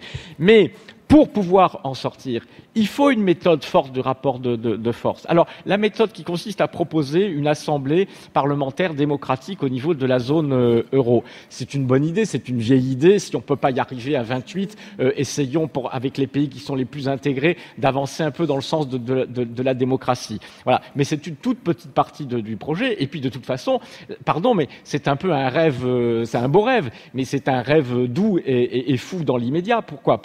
Pour une première raison. D'abord, ça ne règle qu'une toute petite partie des problèmes. Qu'est-ce qu'on va faire avec une harmonisation fiscale à 10, 12, 13 pays, en admettant qu'ils acceptent de le faire ? Alors qu'il nous faut une harmonisation fiscale, notamment sur l'impôt sur les sociétés, au niveau de l'Union européenne. Quand Whirlpool délocalise en Pologne, ça nous fera de belles jambes qu'on ait fait une harmonisation fiscale entre la France et l'Allemagne. Donc soyons sérieux. Et alors comment est-ce que vous vous y prenez, justement, Jacques Généreux, pour que les partenaires européens de la France acceptent les conditions que vous leur imposez ? Nous avons besoin d'obliger nos partenaires européens à une vraie renégociation d'ensemble pour reprendre la marche de la coopération entre nous et tourner le dos à la logique de guerre économique. Et comment est-ce qu'on les oblige ? Alors, parce que nous sommes la France, nous ne sommes pas la Grèce. Donc nous ne sommes pas dans une situation où on peut faire un chantage sur la France, un chantage financier en disant si vous ne faites pas comme on vous dit, eh bien vous n'avez qu'à partir ou on vous coupe les vivres. La France n'a pas besoin de personne, c'est elle qui finance ceux qui ont besoin d'argent pour régler leurs problèmes de crise financière en Europe. C'est elle qui contribue positivement au budget européen et nous sommes fiers et contents de le faire. Donc c'est pas ça qui est en jeu. Donc on ne va pas dire à la France, il n'y a rien à négocier, tirez-vous, on s'en va. S'il n'y a plus de France dans la zone euro, il n'y a plus de zone euro. Et s'il n'y a plus de zone euro, parce que la France a été poussée dehors, il n'y a tout simplement pas d'Union européenne. Donc comprenez bien que nous n'arrivons pas dans la négociation, nous faisons un rapport de force. Nous disons de toute façon, à la fin du processus, nous vous prévenons, la France n'appliquera plus de manière unilatérale un certain nombre de dispositions des traités qui sont aujourd'hui imbéciles et inacceptables. Mais tout reste sur la table des négociations. Donc nous proposons des mesures en matière d'harmonisation fiscale, sociale, en matière de réforme de la BCE, de la zone euro, etc. Il n'y a qu'une seule condition, et ça marchera, parce que nous sommes la France et que nous avons ce rapport de force. Il n'y a qu'une seule condition. Nous n'arrivons pas là en disant voilà notre Europe idéale, et si vous n'êtes pas d'accord, on s'en va. Ça, c'est de la folie. C'est quoi alors la seule condition ? Et c'est absolument pas. Dites-nous. La seule condition, le progrès vers l'Union européenne et vers la démocratie européenne future, c'est un long escalier. Il y a 15 marches, 20 marches à monter. Nous disons, si nous commençons de monter la première ou les 2 premières marches, ça suffit. C'est-à-dire que si on reprend le chemin plutôt de l'harmonisation fiscale plutôt que de la guerre fiscale. Si on reprend le chemin de politique budgétaire intelligente en Europe plutôt que des normes imbéciles. Si on reprend le chemin d'une forme de protectionnisme solidaire à nos frontières pour avoir une concurrence loyale. Reprenons ce chemin. Si on reprend ce chemin, eh bien, on ira pas à pas. Et c'est par cette méthode qu'on arrivera un jour à la démocratie européenne. C'est pas par un beau traité théorique qui dit aux gens, on est un peuple, on n'est pas un peuple. Les gens sont pas disposés à ça aujourd'hui. Pour qu'ils y soient disposés, il faut qu'on leur montre par la preuve, qu'on leur montre qu'on est capable à nouveau de marcher dans le sens de la coopération. Je vais être obligé de vous donner un petit peu moins la parole d'ici la fin de l'émission, Jacques Généreux. Parce que c'était une belle idée. Mais je le répète, c'est une belle idée, c'est un beau projet. Mettons-la en œuvre. C'est un rêve européen. Aujourd'hui, demandez aux Allemands, aux Italiens, Espagnols, s'ils sont disposés à ce qu'à la majorité simple des parlementaires décident d'un budget vers lequel on aura transporté leurs impôts, leurs ressources fiscales, ils vous diront non, vous êtes fous. Parce que la majorité aujourd'hui politique en Europe, y compris quand elle est de gauche, c'est la majorité qui a ratifié le TSCG, c'est la majorité qui a massacré le peuple grec, c'est la majorité qui bafoue le suffrage universel. C'est ça la majorité politique aujourd'hui de droite et de gauche en Europe. Pas des assemblées parlementaires. L'assemblée parlementaire de la zone euro, elle est anti-austérité. Pardon, François Hollande, que je sache, n'était pas un dictateur. Il reflétait une majorité politique en France. On a écrit sa composition à partir des parlements actuels. La majorité de l'Assemblée démocratique de la zone euro serait de gauche. Ben c'est ça la catastrophe. Parce que pardon. De gauche, mais sauf qu'aujourd'hui on n'est pas représenté cette gauche au pouvoir, pardon Julia de vous le rappeler, mais cette gauche au pouvoir, y compris la vôtre, celle de François Hollande, de Benoît Hamon qui a participé aux 2 gouvernements de François Hollande, c'est la gauche qui a ratifié le TSCG, c'est la gauche qui n'a rien négocié, c'est la gauche qui n'a pas fait campagne contre le traité constitutionnel européen, qui a voté le traité de Lisbonne. Mais il a participé. J'ai l'impression que il n'y a pas grand monde ici. Il a pas quitté le François, en 2012, s'il vous plaît, quand on a Jacques Généreux, ratifié le TSCG. aidez-moi, s'il vous plaît, à assumer cette répartition à peu près équitable de la parole. Merci beaucoup. Je suis pas sûr qu'il y ait beaucoup Mais on me l'avait coupé, donc d'entre fallait bien vous, que oui, je réponde. qui assument en tout cas le fait de porter le bilan de François Hollande. On l'a bien vu d'ailleurs dans cette campagne. Robin Rivaton, sur la question des traités européens. Il y a des traités donc qui organisent aujourd'hui la coopération des pays membres, qui l'organisent peut-être plus ou moins bien. Est-ce qu'il y a des traités qu'il faudrait modifier? Est-ce qu'il y a des traités dont il faut sortir? Ou bien est-ce qu'il faut les respecter à la lettre, respecter les règles qui sont données par l'Union européenne, comme celles par exemple qui concernent la dette, comme celles qui concernent le déficit public? Qu'on ne respecte pas depuis qu'elles ont été créées. C'est quand même ça qui est le paradoxe de la France, c'est qu'elle ne respecte aucune des règles auxquelles elle s'est engagée depuis sa création, donc depuis 20 ans. Donc effectivement, on est déjà dans le rapport de force. Le rapport de force dont vous parlez, Monsieur Généreux, on y est, nous y sommes chaque année, nous disons que nous allons faire quelque chose et nous faisons l'inverse. Donc nous faisons le rapport de force, nous poussons nos partenaires à bout. Et au bout d'un moment, on voit bien que ça va céder. Et le jour où ça cède, ça se fera au détriment de la France, parce que ça se fera dans les conditions d'un déliement brutal qui va, comme on l'a dit, il y a 2 millions d'emplois qui sont concernés par les entreprises internationales en France, ce sera très brutal et ce sera sanglant. Donc c'est une très mauvaise chose de partir dans cette voie-là. Je pense qu'il faut aller dans une voie où on est capable de négocier. Quand on parle de l'impôt sur le revenu, on a parlé plusieurs fois autour de cette table, l'impôt sur les sociétés, excusez-moi. L'impôt sur les sociétés, il est de 33,33 en France et il était même encore de 34,33 il y a encore peu de temps. Il est dans la moyenne de l'Union européenne en dessous de 25%. Est-ce qu'on pense qu'on va amener tout le monde à notre niveau ou est-ce qu'on pense qu'on va aller vers la moyenne? Moi je pense, et c'est le cas de François Fillon aussi, qu'on va faire un effort pour aller vers la moyenne des autres. On va pas ramener 27 autres pays en leur disant on va tous vous remonter à 33. Évidemment qu'il y a des pays qui sont en dumping. Évidemment qu'il faut sanctionner l'Irlande, le Luxembourg, qui sont des pays qui ont des taux aujourd'hui à moins de 10%. Ça c'est évident. Mais est-ce qu'on va remonter tout le monde à notre niveau? Ce n'est pas possible. Et donc cette théorie du rapport de force, elle est très fictive. Aujourd'hui, il est temps pour nous de faire aussi des efforts, de montrer que nous sommes capables de travailler avec les autres, avec ces pays qui ont réussi. Encore une fois, je ne supporte pas l'idée qu'on dise que l'Europe est sous domination allemande. Aujourd'hui, vous avez un très grand nombre de pays qui réussissent dans l'Europe. Les pays, le Danemark, la Finlande, la Norvège, la Suède, pardon, pas la Norvège, l'Autriche, les Pays-Bas, la Belgique aussi. Donc, on a un certain nombre de pays qui nous montrent la voie à suivre. Des pays aussi qui ont fait des réformes plus récemment et qui arrivent à s'en sortir, tels que l'Espagne. Donc, aujourd'hui, il faut qu'on soit capable de nous dire que nous aussi, nous sommes prêts à nous engager sur ces efforts et à respecter les règles que nous avons signées, parce que sinon, notre parole, en termes économiques, mais en termes de souveraineté pour un pays qui se dédie à chaque fois, n'est pas tenable à long terme. Et pourquoi M. Fillon ne l'a pas fait entre 2007 et 2012 ? Mais c'est ce qu'il a fait. Il y a un certain nombre de... La lutte contre la fraude fiscale, l'optimisation fiscale agressive, les 15 milliards d'euros... La lutte contre les paradis fiscaux a été l'objet de l'ensemble des G20 de 2008 à 2009. En même temps, parce que sinon on ne vous comprend pas. Alors, l'un après l'autre. Entre 2007 et 2012, M. Fillon et M. Sarko n'ont pas fait rien de ce que vous dites. C'est 15 milliards d'euros tous les ans qui ont filé à l'étranger. Je vous propose de reprendre... De dièses qui n'ont pas été payés. Les Français doivent le savoir quand même. Je vous propose de reprendre l'ordre du jour des G20 de 2008-2009 qui avait mis à l'ordre du jour l'intégralité des sujets qui ont permis la classification des paradis fiscaux dans les sommets catégories gris et noires, qui ont permis effectivement de lutter contre l'évasion fiscale. Philippe Martin, en matière de souveraineté économique, est-ce que vous diriez que la France peut être d'autant plus forte qu'elle respectera à la lettre ses engagements auprès de ses partenaires européens, ou bien est-ce que vous voyez dans l'idée d'instaurer un rapport de force et de le faire rapidement, comme l'expliquait Jacques Généreux, une façon aussi là, de récupérer peut-être une partie de cette souveraineté économique et de faire de la politique économique, puisque c'est ce qui nous occupe ce soir? Bon, donc Emmanuel Macron a dit que la France respecterait les 3%. Pourquoi il l'a dit? Il y a deux raisons. Un, c'est que si on se pose la question quelle est la bonne politique fiscale ou bon déficit budgétaire aujourd'hui pour la France, même sans contrainte, moi je pense qu'en fait, autour de 3%, c'est la bonne chose. Donc rester en dessous des 3%, c'est pas on n'est plus en 2010, on n'est plus au cœur de la crise de la zone euro. Et donc aujourd'hui, moi je considère qu'une politique fiscale qui en gros est à peu près neutre sur l'économie française et qui permet à terme de diminuer la dette, c'est la bonne chose. Respecter les 3% sur toute la durée du quinquennat, ou c'est l'objectif à terme? Non. Sur toute la durée du quinquennat, nous, on arrive à un déficit qui est en dessous de 1% à la fin du quinquennat, parce qu'il faut baisser la dette publique, parce que il faut anticiper aussi le fait qu'on va avoir d'autres chocs. Et donc, on ne veut pas être contraint, justement, dans une situation où il y aurait d'autres chocs négatifs. Moi, je suis un keynésien, donc je pense que quand il y a une crise de la demande, il faut réagir fortement. Mais pour ça, il faut en avoir les moyens, et c'est-à-dire qu'il ne faut pas être trop contraint par une dette publique trop importante. Deuxièmement, donc, et c'est aussi pour ça que je pense qu'aujourd'hui, alors que la croissance repart un petit peu, mais qu'elle est encore fragile, il ne faut pas non plus faire un ajustement budgétaire trop fort.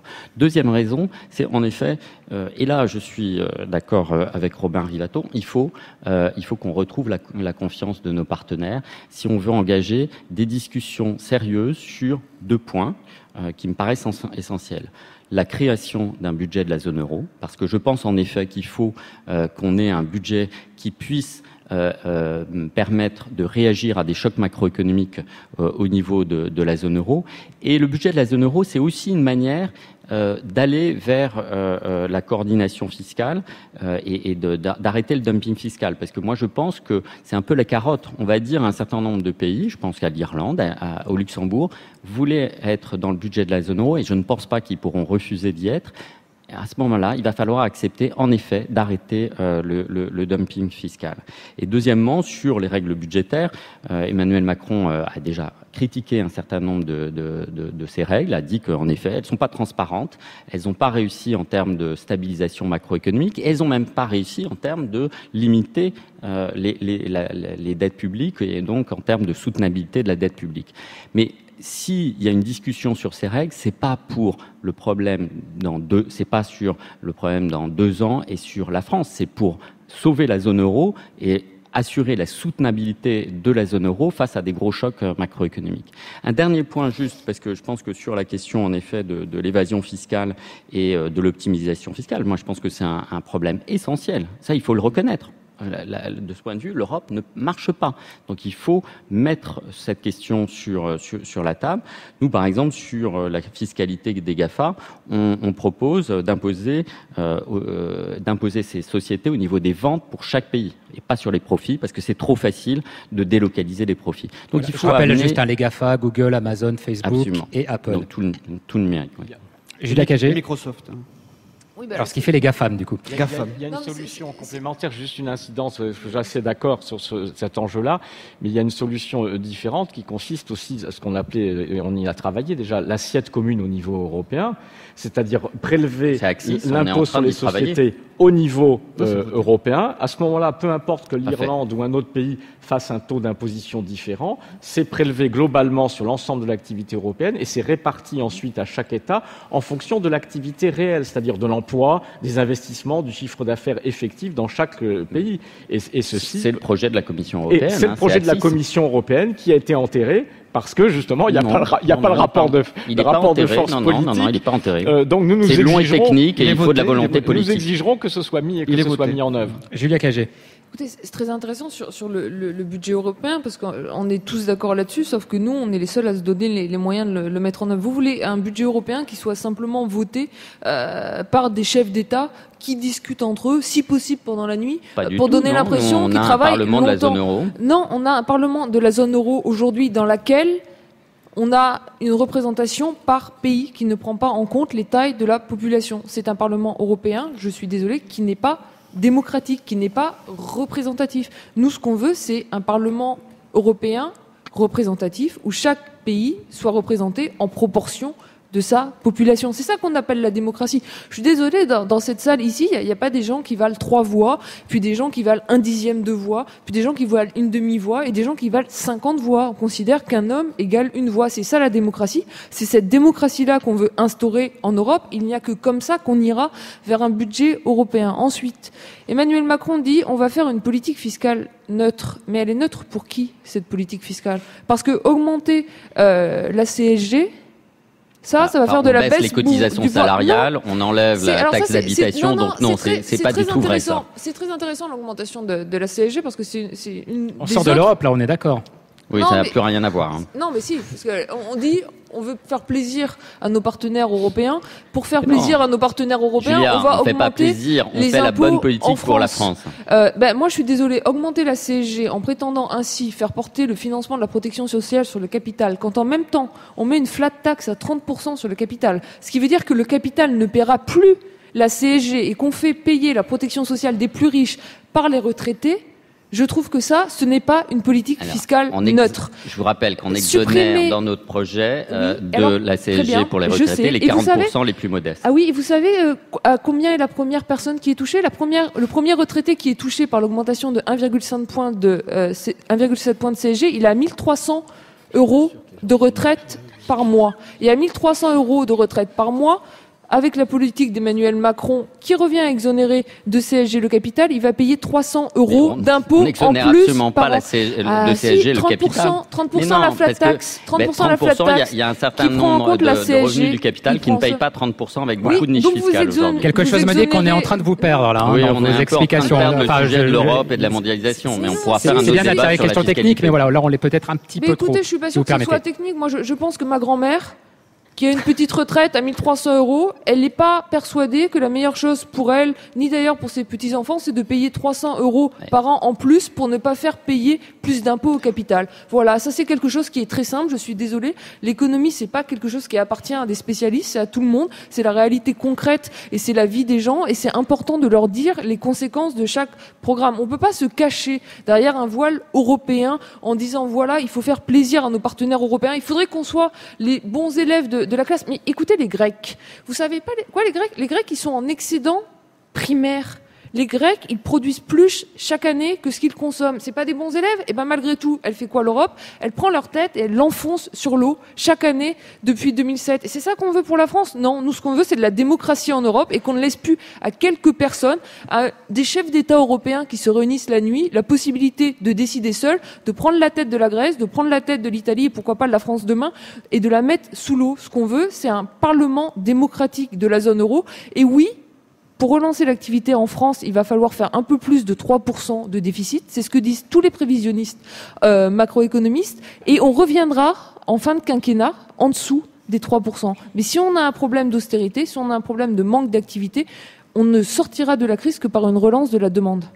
Bernard Monod, est-ce que c'est parce que vous considérez que l'Europe n'est pas réformable, que les traités qui sont ceux d'aujourd'hui ne sont pas modifiables, que vous voyez un avenir pour la politique économique française exclusivement en termes de politique nationale et pas de politique européenne ? Bon, déjà, moi, ces échanges de techniciens, je suis pas persuadé que les Français, ça les passionne beaucoup. Ce qu'ils voient, c'est la paupérisation, la risque du chômage en France, leur pays qui est surendetté, etc. Donc, la solution, effectivement, c'est qu'on a vécu, enfin, faisons un peu le bilan, Maastricht, Lisbonne, pour lequel tous vos partis gouvernementaux ont voté. Je vous rappelle, y compris le traité de Lisbonne en 2008, après rejet de 2005, donc du traité de constitution européenne. Donc, vous pouvez pas aujourd'hui faire comme si vous n'aviez pas gouverné, pas géré les bilans. C'est vous qui les portez. Voilà. Alors, à partir de là, si vous voulez, est-ce qu'on continue dans ce système-là? C'est l'alternative est là. Est-ce qu'on continue dans une Union européenne qui se fédéralise de plus en plus? On entend parler de gouvernement économique de la zone euro, mais pourquoi? Ça veut dire, ce qui va se passer, c'est qu'il va y avoir un ministre de l'économie et du budget de l'Union européenne qui va prendre la main sur les budgets français et nous ne serons définitivement plus une nation. C'est ça qu'il faut bien comprendre, avec la capacité en plus de l'Union européenne de lever des impôts supplémentaires, pas à la place déjà de ce qu'on paye, mais en plus, additionnel. C'est ça qu'il faut bien comprendre. Donc vous sortez de la zone euro. Donc, on propose, nous, une alternative, c'est-à-dire de rentrer dans une zone euro, dans une zone européenne à monnaie commune, pour sauver justement le commerce extérieur en Europe, pouvoir récupérer notre politique monétaire nationale avec un nouveau franc français, une parité de 1 pour 1. Mais c'est pas suffisant. Derrière, vous avez le problème de la résolution de la dette. Comment faisons-nous pour résoudre 45 ans de dette publique? Nous sommes à 2200 milliards d'euros de dette. Aujourd'hui, 34 000 euros sur chacune de nos têtes de Français. Comment nous solutionnons le problème de l'insolvabilité du système bancaire européen? Je vous cite signale que la première banque allemande est aujourd'hui dans une situation extrêmement critique, que vous avez des banques en Italie qui sont proches ou si c'est pas déjà en cessation de paiement ou en faillite. Ça nous pend au nez dans les banques françaises dans les années qui viennent. Que faites-vous par rapport à ça? Nous, la solution, parce que le problème, c'est que si on ne sort pas de cette euro-monnaie unique, il va se passer 2 conséquences. La première, c'est qu'on va mettre fin à notre système de protection sociale que nous connaissons depuis 1945, donc fin de l'assurance chômage, des retraites, de la sécurité sociale, de la politique familiale, etc. Le deuxième élément dont personne ne parle, c'est que nous sommes enfermés dans un régime de totalitarisme financier depuis début janvier 2016, qui s'appelle l'Union bancaire, retenez bien cette expression, ainsi qu'en France, la loi Sapin 2, qui va s'en prendre aux comptes bancaires des Français, qui va s'en prendre aux contrats d'assurance vie des Français, d'abord pour baisser les taux de rendement, puis dans un deuxième temps, pour spolier et euthanasier l'épargne des Français. Ça, nous sommes le seul parti politique à le dire aujourd'hui en France. Donc gardez, faux, hein. Moi je vous le dis, je vous le confirme.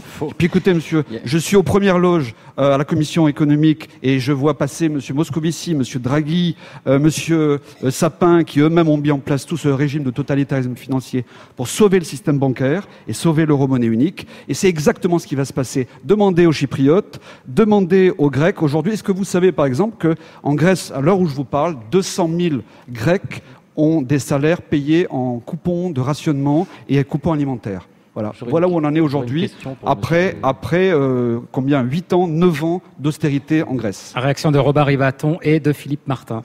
Robert Rivaton. Non, mais on nous annonce un avenir qui peut se dessiner beaucoup plus vite avec votre programme. C'est-à-dire que le jour où on sortira de l'Union européenne, effectivement, les banques font réellement faillite. Donc vous nous promettez effectivement de dire que les banques, vous agitez des peurs comme ça en disant que les banques françaises vont faire faillite. Sur quel fondement, sur quel fait vous dites ça aujourd'hui? Ça n'existe pas, ce n'est pas prouvé. Aujourd'hui, on met en place. Ça n'existait pas. L'Union bancaire n'existe pas, monsieur. Est-ce que vous lisez vos textes? Est-ce que vous connaissez vos dossiers? Les banques françaises ont très bien résisté. Moi, j'ai voté contre l'Union bancaire, vous voyez. Vous pouvez avoir voté contre tous les textes que vous voulez. Les banques françaises ont très bien résisté à la crise de 2008. Aujourd'hui, la question est qu'on est en train de mettre en place un système... À quel prix pour les Français?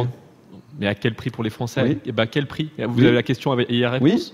Eh bien, 12 milliards d'euros par an. 12 milliards d'euros par an pour sauver l'euro-monnaie unique. 4 milliards d'euros à budget et le d'État risque français. prix.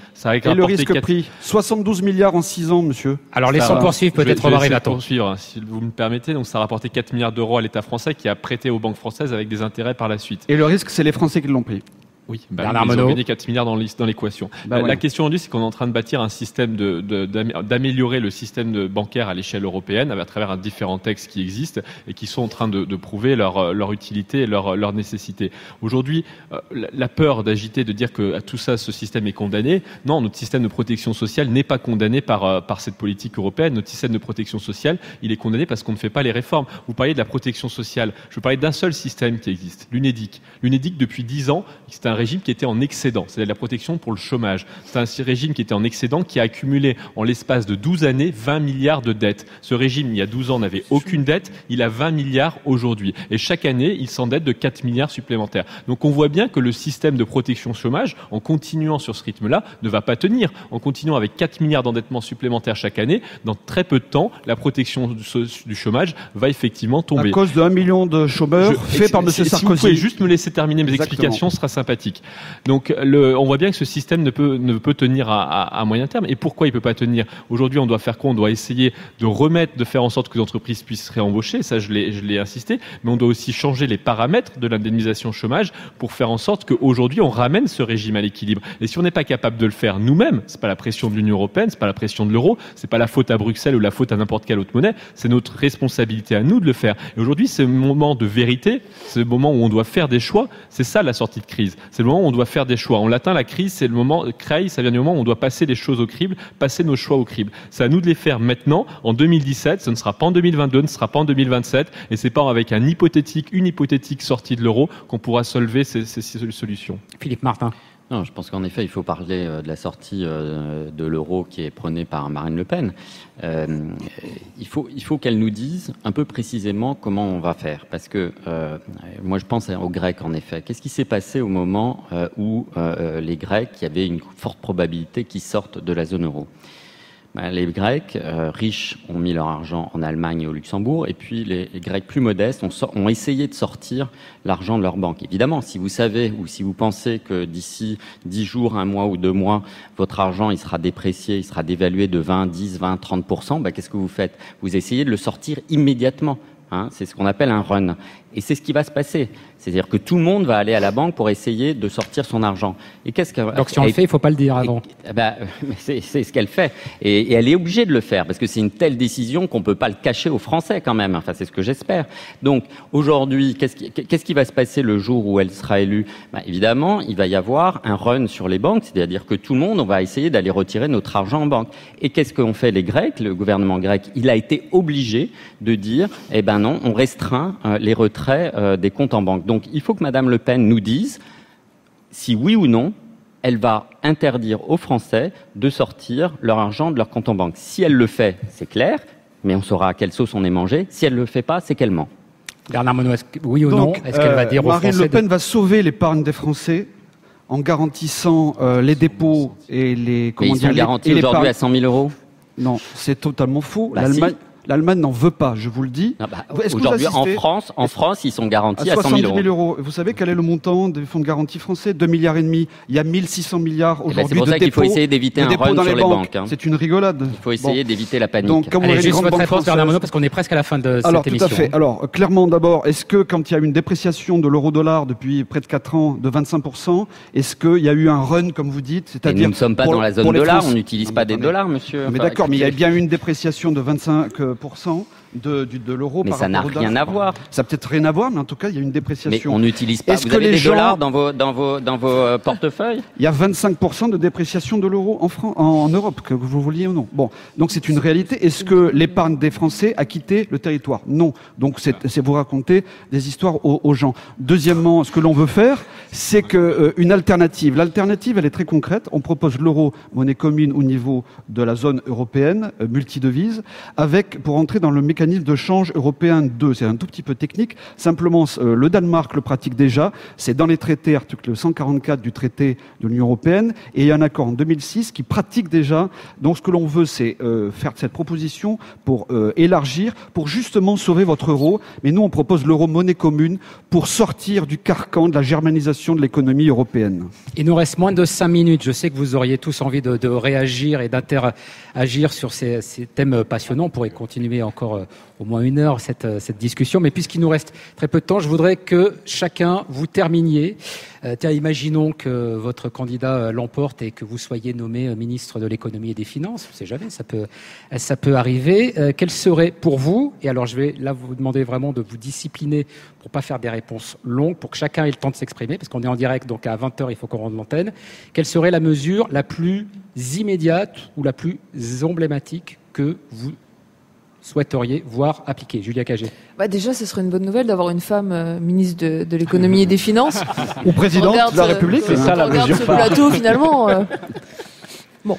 Nous, on a une mesure phare, qui est une mesure qui va permettre de donner en moyenne une augmentation de pouvoir d'achat de 2 000 euros à 19 millions de Français, qui sera mise en place au 1er janvier 2018, qui s'appelle le revenu universel d'existence. Je vais vous dire en quelques secondes que j'ai pourquoi c'est une mesure importante. C'est une mesure importante parce que, pour les plus jeunes, ça va leur rendre leur autonomie et ça va leur permettre de se consacrer pleinement à leurs études. Et pour ceux qui veulent s'insérer sur le marché du travail, ou créer leurs entreprises, ça va leur permettre de faire face à l'échec. Deuxièmement, c'est une mesure qui est extrêmement importante parce qu'on n'en a pas parlé ici, mais il y a quand même un vrai problème de grande pauvreté en France. Et ce problème de grande pauvreté, on ne peut pas fermer les yeux dessus. Pour nous, c'est notre priorité. On veut mettre fin à la grande pauvreté et surtout, on veut mettre fin à la stigmatisation des plus pauvres. Et troisièmement, c'est une priorité parce que nous voulons revaloriser le travail. Nous voulons augmenter le salaire net des Français. Benoît Hamon, c'est le candidat de la feuille de paix. Et avec le revenu universel d'existence, il va augmenter le salaire net de l'ensemble des Français jusqu'à 1,9 SMIC par mois. Donc tous les Français qui gagnent moins de 2800 € bruts par mois verront leur salaire net augmenter au 1er janvier 2018. Ça nous semble être l'urgence parce qu'il y a un vrai problème aujourd'hui de pouvoir d'achat. Il faut revaloriser le travail et redonner un peu de pouvoir d'achat aux Français les plus modestes. Le revenu universel d'existence, donc pour Julia Cagé, pour Jacques Généreux, la mesure la plus urgente, la plus emblématique. Moi, je récuse l'exercice de la mesure phare parce que... alors dans ce cas-là, on va passer la parole aux autres. Non, mais moi, je suis d'accord, en fait. Je peux répondre. Parce que vous en avez pas. Donc, mais non, c'est pas du marketing, un programme. Ou pas? Oui, bien sûr, allez-y. Sinon, on peut discuter d'autres choses. Allez-y. Bon. Alors, donc, je récuse l'exercice de la mesure phare. Je comprends que ça puisse être utile éventuellement à des fins de marketing politique pour attirer l'attention sur ceci ou sur cela. Nous avons un projet phare. Voilà, on n'est pas sur une mesure. Notre projet, ça fait 15 ans qu'on travaille dessus. Et ça fait 8 ans qu'on y travaille déjà d'abord dans le cadre du front de gauche. Donc c'est un projet d'ensemble qui va réorienter le chemin de notre société. Dans notre projet phare, je l'ai décrit tout à l'heure, c'est le progrès humain. La question que les gens doivent se poser maintenant, c'est qu'est-ce que vous voulez? Est-ce que vous voulez qu'on reste dans une société de chiens où la priorité c'est la compétition les uns contre les autres pour la performance, pour la compétitivité, et puis vous voulez que ce soit aussi comme ça entre pays européens comme c'est chez nous, puis que du coup ce soit aussi comme ça dans le monde entier? Est-ce qu'on va continuer dans cette logique de guerre parce que le monde et l'économie est dominé par des pouvoirs de l'argent, par une oligarchie qui se fiche pas mal qu'on détruise la planète, qu'on détruise vos vies, qu'on vous foute en guerre les uns contre les autres? Donc nous mettons un terme à ça. Nous voulons une société de la paix, de la coopération dans l'entreprise, de la coopération entre les pays. Et donc, un esprit coopératif, si vous voulez bien. Non, une réforme clé, c'est la constituante, pour que vous, citoyens, vous puissiez décider de reprendre le pouvoir, parce que c'est ce que vous voulez, l'intérêt général humain. Il reste moins de 2 minutes pour les 3 autres invités, Robin Rivaton, Philippe Martin et Bernard Monod. Moi, très rapidement, parce que dans le cadre de mes fonctions, je dirige un établissement avec des salariés.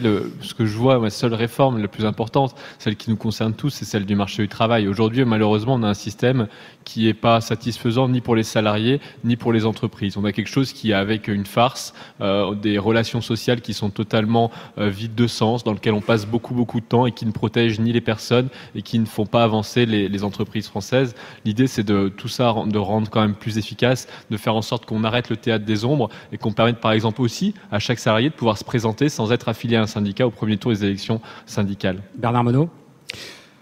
Oui, écoutez, nous c'est très simple. Dès que Marine Le Pen est élue, sa première décision, c'est d'aller renégocier à Bruxelles l'appartenance de la France à l'Union européenne. Si elle, donc un certain nombre de critères, 4-5, pour être une nation indépendante avec ses armes, ses moyens pour réagir. L'objectif étant de relancer l'emploi en France et puis de redevenir libre. Philippe Martin. Non, moi je suis d'accord avec Jacques Généreux. Je n'aime pas cette idée de la mesure phare parce que ça c'est vraiment l'idée des primaires où on se radicalise sur une seule. Ça s'appelle la démocratie. Non, c'est la pure. Il y a des gens qui refusent. Relancez pas le débat s'il vous plaît. Et on se concentre sur une seule. Voilà. Non, mais même si on vous en avait parlé avant l'émission, cela dit. Avec Jacques Généreux. Mais de fait, moi je pense que ce qui est important, c'est la cohérence, du programme. En termes de priorité, juste en effet, si vous voulez une priorité, je pense que c'est la question de la réforme. Une réforme radicale de la formation professionnelle. Voilà, j'aurais dû poser la question sous la forme de priorité. Merci en tout cas à tous les 5 d'avoir participé à cette discussion. Bernard Monod, Philippe Martin, Julia Cagé, Robin Rivaton et Jacques Généreux. Émission que vous pouvez réécouter sur la page du Grain à Moudre, franceculture.fr, également sur la page Facebook de France Culture. Un grand merci à toute l'équipe du Grain, Mélanie Chalandon, Fanny Richer, Mathilde Barbier, Cyril Baer, Louise Fuseau. Émission réalisée par Jean-Christophe Francis. À la prise de son, Stéphane Desmond, Philippe Mercher, Morgane Fougerie, Jean-Michel Després, Déborah Dagobert, régisseur Farid Mehab. Aux lumières, oui, puisqu'on était filmé ce soir, Julien Mizen et Steven Chardonnay. Voilà, on se retrouve à 18h20 lundi prochain pour Le Grain et tout de suite à 20h sur France Culture, c'est à voix nue.